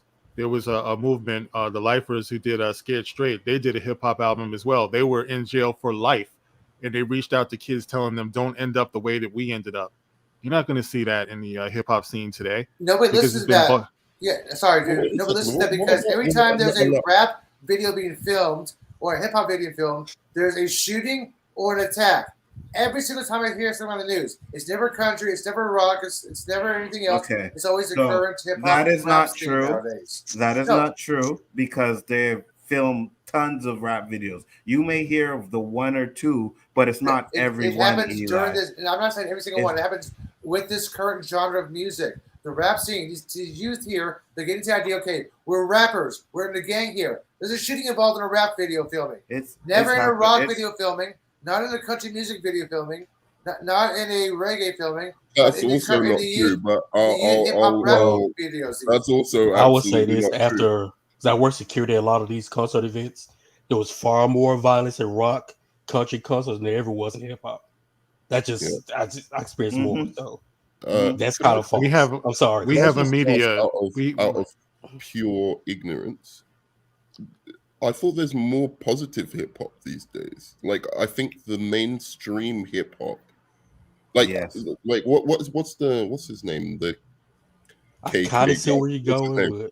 I can't remember his name now. But like in any case, like Kendrick Lamar and stuff like that. I don't listen to that stuff because I just don't like their flow and I don't like their music, how it sounds.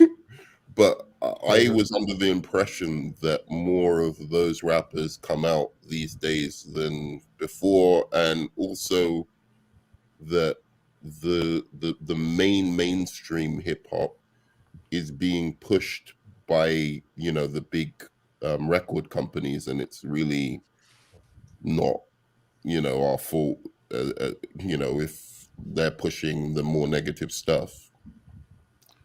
Right. They choose who to sign and who to distribute. Blame And DJ a lot of Khalid. times it tends to be the ones who put out negative imagery.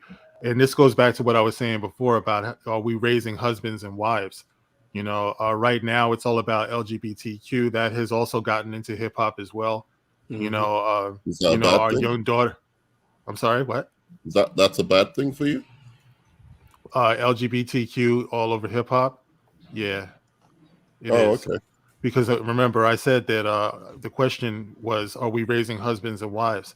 We ain't raising husbands and wives if we're raising husbands and husbands and wives and wives. You know, our community doesn't need a prevalence of that. I don't mind people being who they are. I mind the objective. I mind the narrative that gets pushed. You know, and that's what I'm talking about. It's like if you're pushing gay stuff more than you're pushing traditional families, that's an issue for me. So you can do what you want. Pony? You okay with my pony positioning sexualizing women over men over men? Who? It's more natural. Yeah. It's now, more do I co-sign with my pony? All right, you're asking me if I co-sign with the subject matter of every hip hop video. And I'm talking about, are we raising husbands and wives? Now, obviously, we can have that conversation. If you want to talk about sexism, you know, that's something different.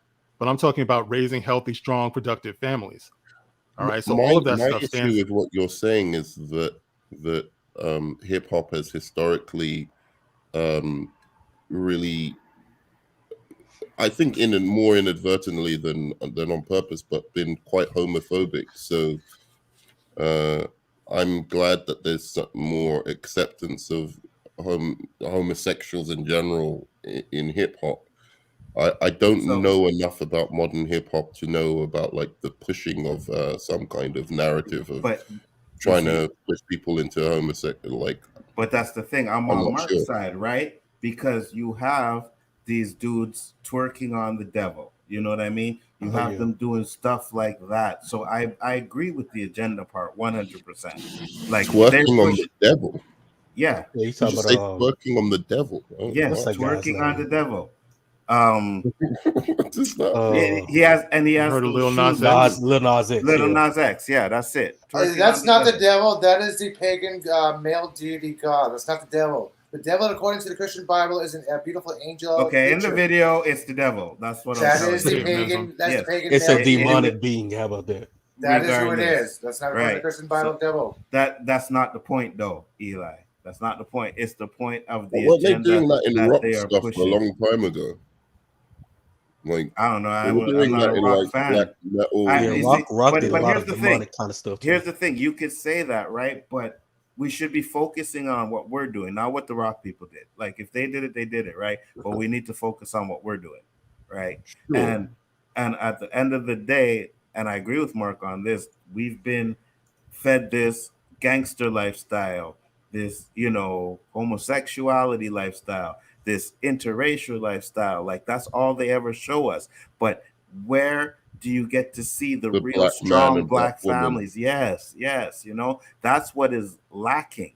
And we're a visual society, right? So if we're not seeing that, and all we're seeing is the Powers and the Sky or whatever that other show is, you know what I mean? Where gangster shooting people, then that's what people are going to think that life is. Let me tell you something, right? And I know me because I'm in Canada, so things here are different. But I remember growing up, watching shows and, hearing about New York, be like, yo, we can't go to New York, bro. We're going to get shot just walking down the street.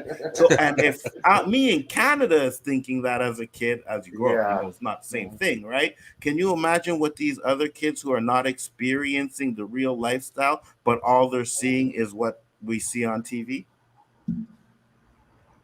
You know what I mean? Yeah, I mean, for black people, man, we got to start loving ourselves, taking care of ourselves. Like I said before, raising strong, productive families, and I'm talking about strong financially as well. We really have to start planning for this future, man. Bad people are going to be bad people. Racist people are going to be racist people. Sooner or later, we just have to get it through our minds that we need to be the community that we claim to be. If Black Lives Matter, stop aborting our children so much. You know what I mean? Like, get into real relationships. Be married. Stop having so many single moms and stuff complaining about they don't have help. What you don't have is a husband. So if you have a son, raise him to be a man, raise him to be a husband. Let's just stop look. We're only going to live but so long. And I don't know about you, but I'd like to see some more significant change before I close my eyes. And I know we've come a long way, but it seems like in a lot of ways we're going We're backwards. regressing. If we're not careful. I've had to sit down with my son so many times, and like I told you, I talked to his friends as well. You'd be surprised, what they reveal about how they feel about themselves. So I'm just saying we need to try something different, and it comes from inside before we start making demands on the outside. I agree with most of that. Thanks. I just I'll let you go, Nirma, JJ, and Eli. Then we're gonna end it. Go ahead. I just don't want it to be like a dangerous slide where we start like attacking people for having abortions or attacking LGBTQ communities. I think that's the only thing that I worry about when I hear some of this rhetoric. It's fine to seek and love yourself and to root for the Black family, even the traditional Black family, i.e. man, woman, husband, wife, and children. I just don't want that to be parlayed into attacks upon other things that, you're right. Like, there are too many abortions in the Black community. It's true, but and only that. Can I just say this real quick? There has to be a way of saying that while not denigrating or, taking away the right to be able to do that, or shaming people for the right to be able to do that. Well, I think the devil or the power of evil has a way of making people call for their own destruction. What we need is education. There's a lot of Black women who don't know that getting repeated abortions puts their general health at risk. My sister does work with, like Black women's health, and Black women are dying in pregnancy at record numbers. All right. A lot of them have had previous abortions. A lot of them don't know. I had a personal friend of mine. I actually talked about her in a video a long time ago. I was crying like a baby. She died of breast cancer, and getting abortions actually has been shown to increase the risk of certain cancers. And I know this was a close friend of mine. She had the abortion because she thought that it was going to help her. Actually, she got pregnant as she was being treated for cancer. They told her she should get rid of the baby to help her. She got rid of the baby, and the cancer shot through the roof. You can't tell me anything. She went so fast after that, And I remember the doctor, I read her medical report. They were like, they never saw a situation like this where it just accelerated the way that it did. So there's a breakdown in our education with each other, and how we take care of each other. And that education has to be there. If you want to choose to do this, if you want to choose abortion or something like that, then understand what you're doing. Get a full understanding of it. Get a full education. And then make an educated decision. Make an informed consent. That's the difference. We can't just say, go do what, it's your right to do it and everything. What we're trying to do is save lives. We're trying to save our communities' lives. So we have to be asking questions about this, because if you believe in institutional racism, then you must know that the institution is going to help you in your own demise. You have to question everything. I agree. And this is where I'm coming from with all of this, man. It's like we really have to get serious about what's going on in our communities and with us and our general health. And as far as homosexuality is concerned, it's like there's a connection between that and depression and suicide and all of these things. There's so much confusion that goes on with this. We can't just say it's okay to be who you are. We have to start talking to each other. Why are you this way? Why do you feel this way? But you just said there's a connection between homosexuality and suicide, and that's partially because of a society that looks at homosexuality in the way it does. So if a society looks at homosexuality in a way where half the people believe you're a sinner going to hell for loving another individual, then you're going to have suicidal thoughts. There's going to be suicidal ideation there.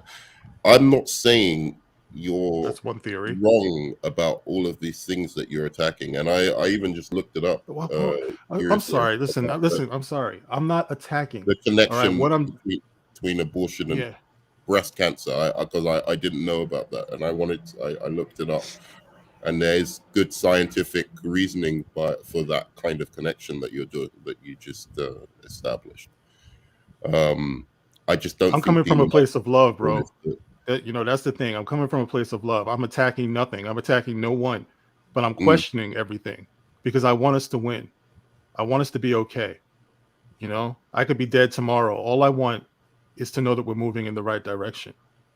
I'm not trying to be mean to anybody or anything like that.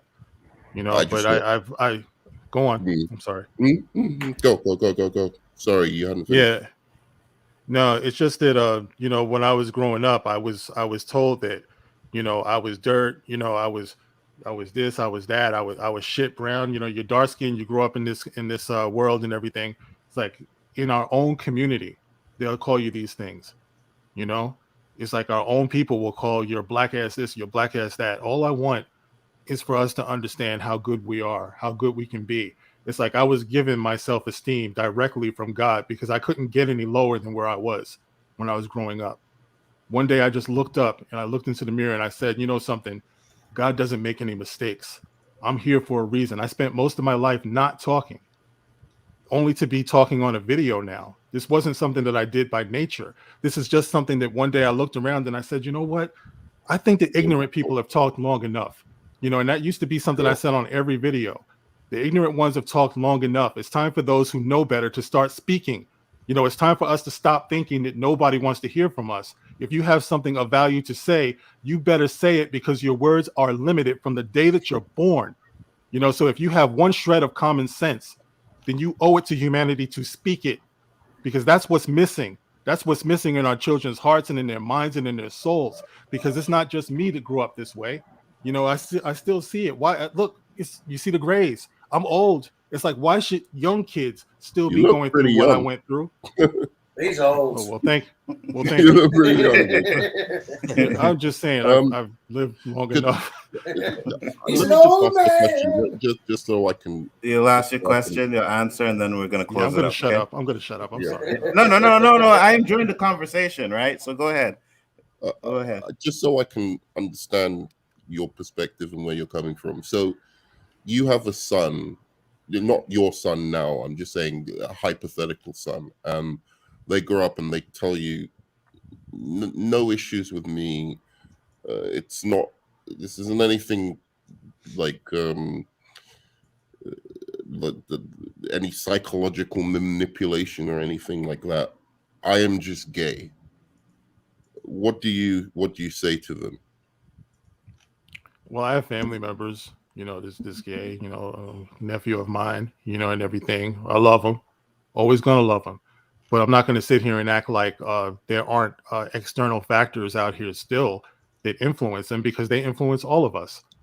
You know what I mean? It's like I consider myself a bit of a sicko in some ways, and it has to do with 100% the way that I grew up, the way that I was raised, the environment, things like that. I know I'm a degenerate. Mark, you know what I mean? Mark, I need to interrupt you there, Mark. To go by Nerd Band, I'm not a father, but I believe the correct answer would be to ask your son, are you happy?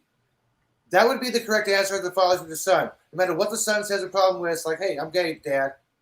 Are you happy? That should be the conversation. Like, is your son happy with himself? Or is like, no, I'm not. That should be the response. You know why? I'm sorry, no, you know why? You actually went back on your personal history. You ignored this question. I'm like, you kind of ignored it. It felt like you were ignoring this question by going on your own personal history. I'm like, can you answer the question, please? I said that I would love him, didn't I? How would you I'm sorry. I said what? No, I said I would love him, right? Oh, okay. Okay. Listen, bro. I listen. Okay. But here's the thing, though. Yeah, like I said before, we are all influenced in certain ways, so it's not a matter of what makes them happy. Some people are happy smoking crack, all right, and you can't tell them anything. And some people yes, will they tell are. you, Oh yes, I mean, they are. I don't think there's a single person. Oh yes, they who are. is Yes, they are. Yes, addicted they to are. crack What and are you can't afford talking it, about? who's happy. Yes, they There's are. a difference There is. between I being know. happy in a moment Nerd and man. being happy No, throughout no. I your Hold life. on, nerd man. I get your point. I He's know. talking. Yeah, I hear He's what you're talking saying, but I know. philosophic. Right, but Yeah. I know functional crackheads that go to work every day, do what they gotta do, pay their rent, they're doing what they're doing, but they smoke crack. So they are happy smoking crack. So yes, there are some people Like I said, that are happy yeah. doing it. I just lost a cousin, who is a lifelong, unfortunately she was into it, was the most beautiful woman. We were growing up. She was a beautiful young woman. We went to high school together. All the dudes used to be like, yo, hook me up with your cousin, hook me up with. She was beautiful and she was smart. And unfortunately she fell to that. It broke my heart. And she couldn't tell her anything. She was dulling her pain. She had problems. She was dulling her pain. And she was content to be on crack because it made her feel good. Just like people who smoke. Smoke is going to kill you. That's philosophically speaking. Philosophically speaking, yes. Yeah, That's I not couldn't be happy. happy. I couldn't be happy being on In crack. the I'm just saying. Aristotelian sense, that it's not happy. But no, I mean, you know what I'm talking about. That's not really happy. Absolutely. No, I get it. How can you be happy if you're? How can you be happy if you're killing yourself? I get it. But then there are people who are happy when they're gambling. There are people who are happy when they smoke. There are people who get satisfaction from hurting other people. You know what I mean? So it can't just be about what makes us happy. You have to also want, is it good for you? Is what you're doing okay? Or is it, are you happy with yourself? Because I'm gonna say this. I'm about to light up a spliff and I'm happy smoking my weed. So fuck y'all. Yeah, I think it's okay to be happy smoking weed. I don't think it's as self-destructive as it's not. elements. What I'm saying is you can't equate like smoking crack when you're like just smoking some weed. homeless dude. Yeah, you know what I'm saying? Like you've basically living in some shack smoking crack with people and jaring needles. That's not happiness to me, no matter how good you might feel in the moment. Whereas I've seen genuinely happy gay couples, or whatever, who are doing well. Just like anybody else, right? Just like Right. anybody else, right? Right. I've always listen, man. I've always said that. It's like if you can find happiness. Well, actually, I took a more pessimistic view when they were talking about gay marriage. Yeah. I was like, sure, they should have the right to get divorced just like everybody else.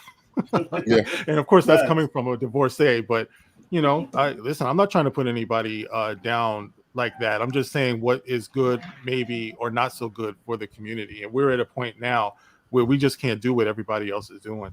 We have to be just a little bit more introspective, I think, in terms of where we're going and, our development.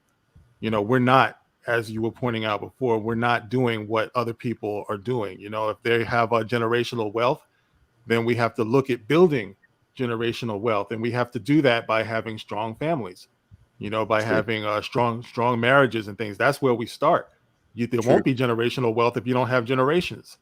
Can't have generations if you have a community that is laxed on how we feel about homosexual relations.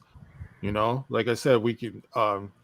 That's I'm the not first bashing that. thing I don't agree with. This is what I I'm know. saying. I know. I know. I've been listening. But you will agree that if predominantly people are gay in our community, you're not going to get. True. You're not going to get much more of the community. You need to have. I'm sorry. I don't think predominantly people are gay in our community. I would agree with you. The numbers are going up. With you on the amount of black males or white or black women who are dating out of their race. For instance, I think there should be more encouragement of straight black males. I'm dating out of my race, so I'm not really one to speak, but I would like to see more representations of, good, positive representations of that. Like a black man, black woman dating together. Why? You shouldn't care who you're having sex with or who you're dating. I just think that I would like to see that because I don't see it enough. I agree. You know, I don't care mind. I don't care if somebody's having black or positive- white from dating now. Hmm? I don't care if somebody's ethnicity. If I find them attractive, I want to go out with them. I'll go out with them. I don't care. Well, I think he can agree with that. He said he's in an interracial relationship. I think he would agree with that. But what he's saying is that there's definitely power, there's usefulness, there's importance in recognizing the beauty inside of your race to the point where you will see more of those unions, you know, especially as opposed to the high divorce rate that we have going on now. I think that is significant. You know, of course you can find love with whoever you find love with. I think that's absolutely 100%. I think that's all we can ever wish for one another, to be happy in your relationship, no matter what. But it is significant for you to be able to get along with people who are of like background, you know, come from where you come from, things like that. Well, that's impossible for me because I'm totally mixed race. I'm not a half anything or a quarter anything. I'm mixed everything, so that's impossible for me to hook up according to your philosophy, though. Sorry. What is my philosophy? I said it's cool to have love with who you have love with. It's built stronger if somebody's in the same ethnicity to hook up with each other. That can never happen to me because I'm not 100% anything. I'm not half anything. I'm not a quarter anything. I'm mixed like a chicken. Okay, find somebody who's mixed like a chicken then. Listen, I'm saying, okay, that it's first of all, it's a statement, not a philosophy. Okay, it's like we're talking here. All right, there's no philosophy. You know, you don't see me on my channel talking that stuff about, you know, you need to be with this person, that person, this person, checking boxes. If anything, I say the opposite. You know, it's like my ex-wife from Brazil, you know, which is, if you, I don't know, you can't really see any. Well, my son over there, that's the reason why his skin looks like that and doesn't look like this. All right, and I love him, as you guys know, with every fiber of my being. Okay, so it's not about who's mixed or whatever.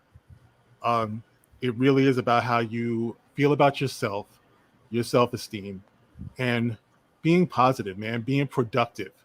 Ultimately, we're all part of a global community. We're all part of, not necessarily global, we're all part of humanity, you know? So I do believe in the Black community being as strong as it can be to contribute to that human community. You know, that obviously means working with all different types of people, white people, Indian, Spanish, you know? And when you're doing that, of course, there's going to be mixture, because now that we're part of a global or a humanity, I keep saying global, I don't want to sound like that New World Order bullshit, you know what I mean? But when you're part of humanity, of course, naturally, these things are going to happen. You know, mixtures are going to happen and everything, because we're all human, man. You know? You know, so there's nothing wrong with that, man.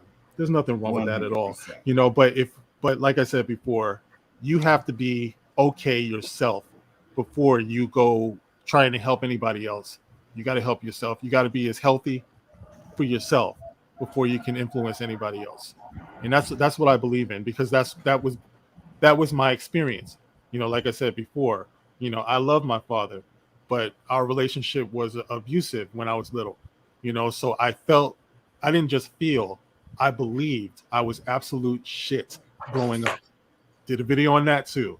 You know, I was a mistake. He told me I was a mistake, so I believed it because it was true. All right, but and there's no way that I could be talking like this until I was able to fix myself. I know what that means. I know what I'm talking about.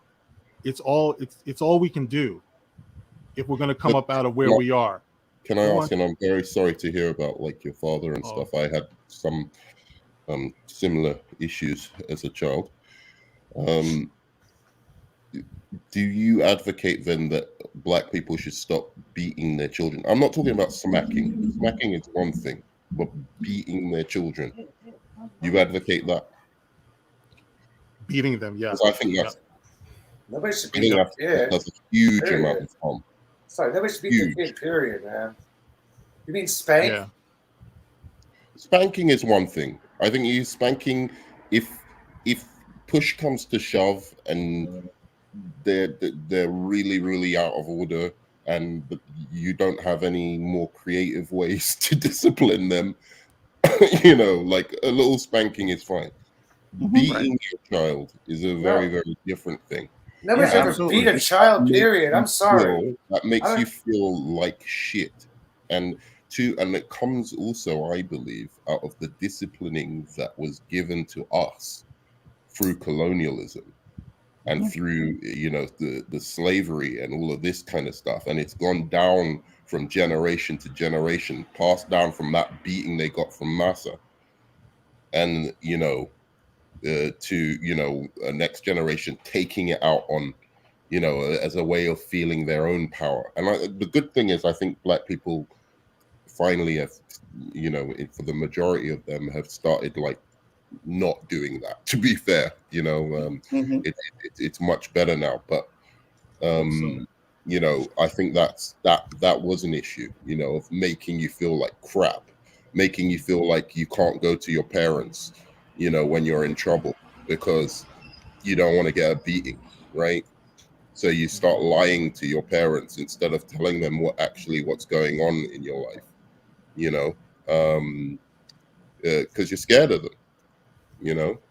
And instead of you being able to resolve something with an older and wiser person, you're there scrambling out there for yourself. You know, I think that's a problem. I got you, Loja. Yep. And with that being said, guys, it was a great stream. That was a good debate. Thank you guys for coming on. I appreciate it. Everybody that came into the chat.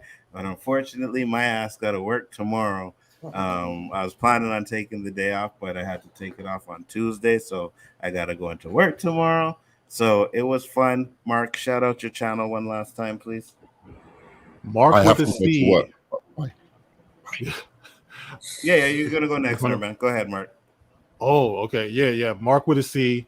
That's the channel. I do a lot of this type of talk, but it's also mixed in with my silliness. So, you know, what we're doing here is a lot of straight talk, and I love it. You know, but on my channel, I've learned how to sprinkle a little bit of craziness in there, too. So you might hear me singing. You might hear me doing impersonations. It's no frills. You know, you don't see a bunch of graphics and stuff like that on there. Just a bunch of straight talk. So come on through and join it. Absolutely. Thanks. And let me just say to the nerd man, the clown that just left here, you can check out his channel. It's Hot Takes Tuesdays. Him and these K-Dots, you know, these DC lovers love to go in there and trash the MCU and all kinds of crap. So if you don't want to hear none of that, just stay away from their channels. But you know, go sign up. JG. Yeah, first I just want to say, Mark, thank you. I enjoyed that debate conversation. I think we need more of that, especially in our community. Those roundtable topics where we can break bread together and have these discussions and not argue and fight with each other, but judge, because y'all come from different areas, they have different perspectives of things, and that's what we are as a community. We are that's a one people, but of different perspectives. And I think once we bring those perspectives together, we can see, okay, what works and what does not work. We can be stronger as people because regardless of your religion, your sexual orientation, whatever, we're Black first and foremost. I think we need to remember that no matter what we do. But yeah, as far as the channels, man, catch me Wednesday nights with the great Nzo, the great Roberto, and the outstanding, extraordinary Danny. Since he said I didn't claim him last time I talked about it. Find me with Super Wise talking about geek stuff. That's about it. Eli. Who? You. Yes, me. Elihu-Who. Me. Yes, me. You can find me on YouTube, Instagram, Twitter, non-Facebook because I'm anti-Zuckerberg. Yes, I'm on the handles all right down here, but you can't see my fingers disappearing. But still, it's right up here. Hey, Chipmunger's back. Cool. You know what? I mean, crap. Okay. I got some YouTube shorts on there, some funny ha's. Whatever I retweet may not be my own opinion, but hey, it's still me. Oh well. And I'll let this little idiot go. Well, my name is Chillmonger. Subscribe to Chillmonger. Jonathan Majors is innocent. Recast T'Challa. Oh no, don't start that shit. Recast that shit. Goodbye, Chill. Lock on, brother. Yeah, and I want to thank everybody else that came on here. Danny Graham, Chris Knight was on the panel. Ashley showed up. Thank you very much. K-Dot was here as well. You know, sign up to their channels. Chillmonger, thank you for coming as well. and you came in here at the end. I was like, I don't think I'm gonna press add. You know what I mean? Because I know it's gonna be some crap. But thank you guys for helping me celebrate my birthday. You know what I mean? It was fun. And we'll be back again. Mark, you came in here, did your thing. Nerd Man, you guys had a great debate, and it was a pleasure, man. I appreciate I won something. Yes, you did. I appreciate every single one of you guys, man. Thank you once again. Peace, and see you on the next one.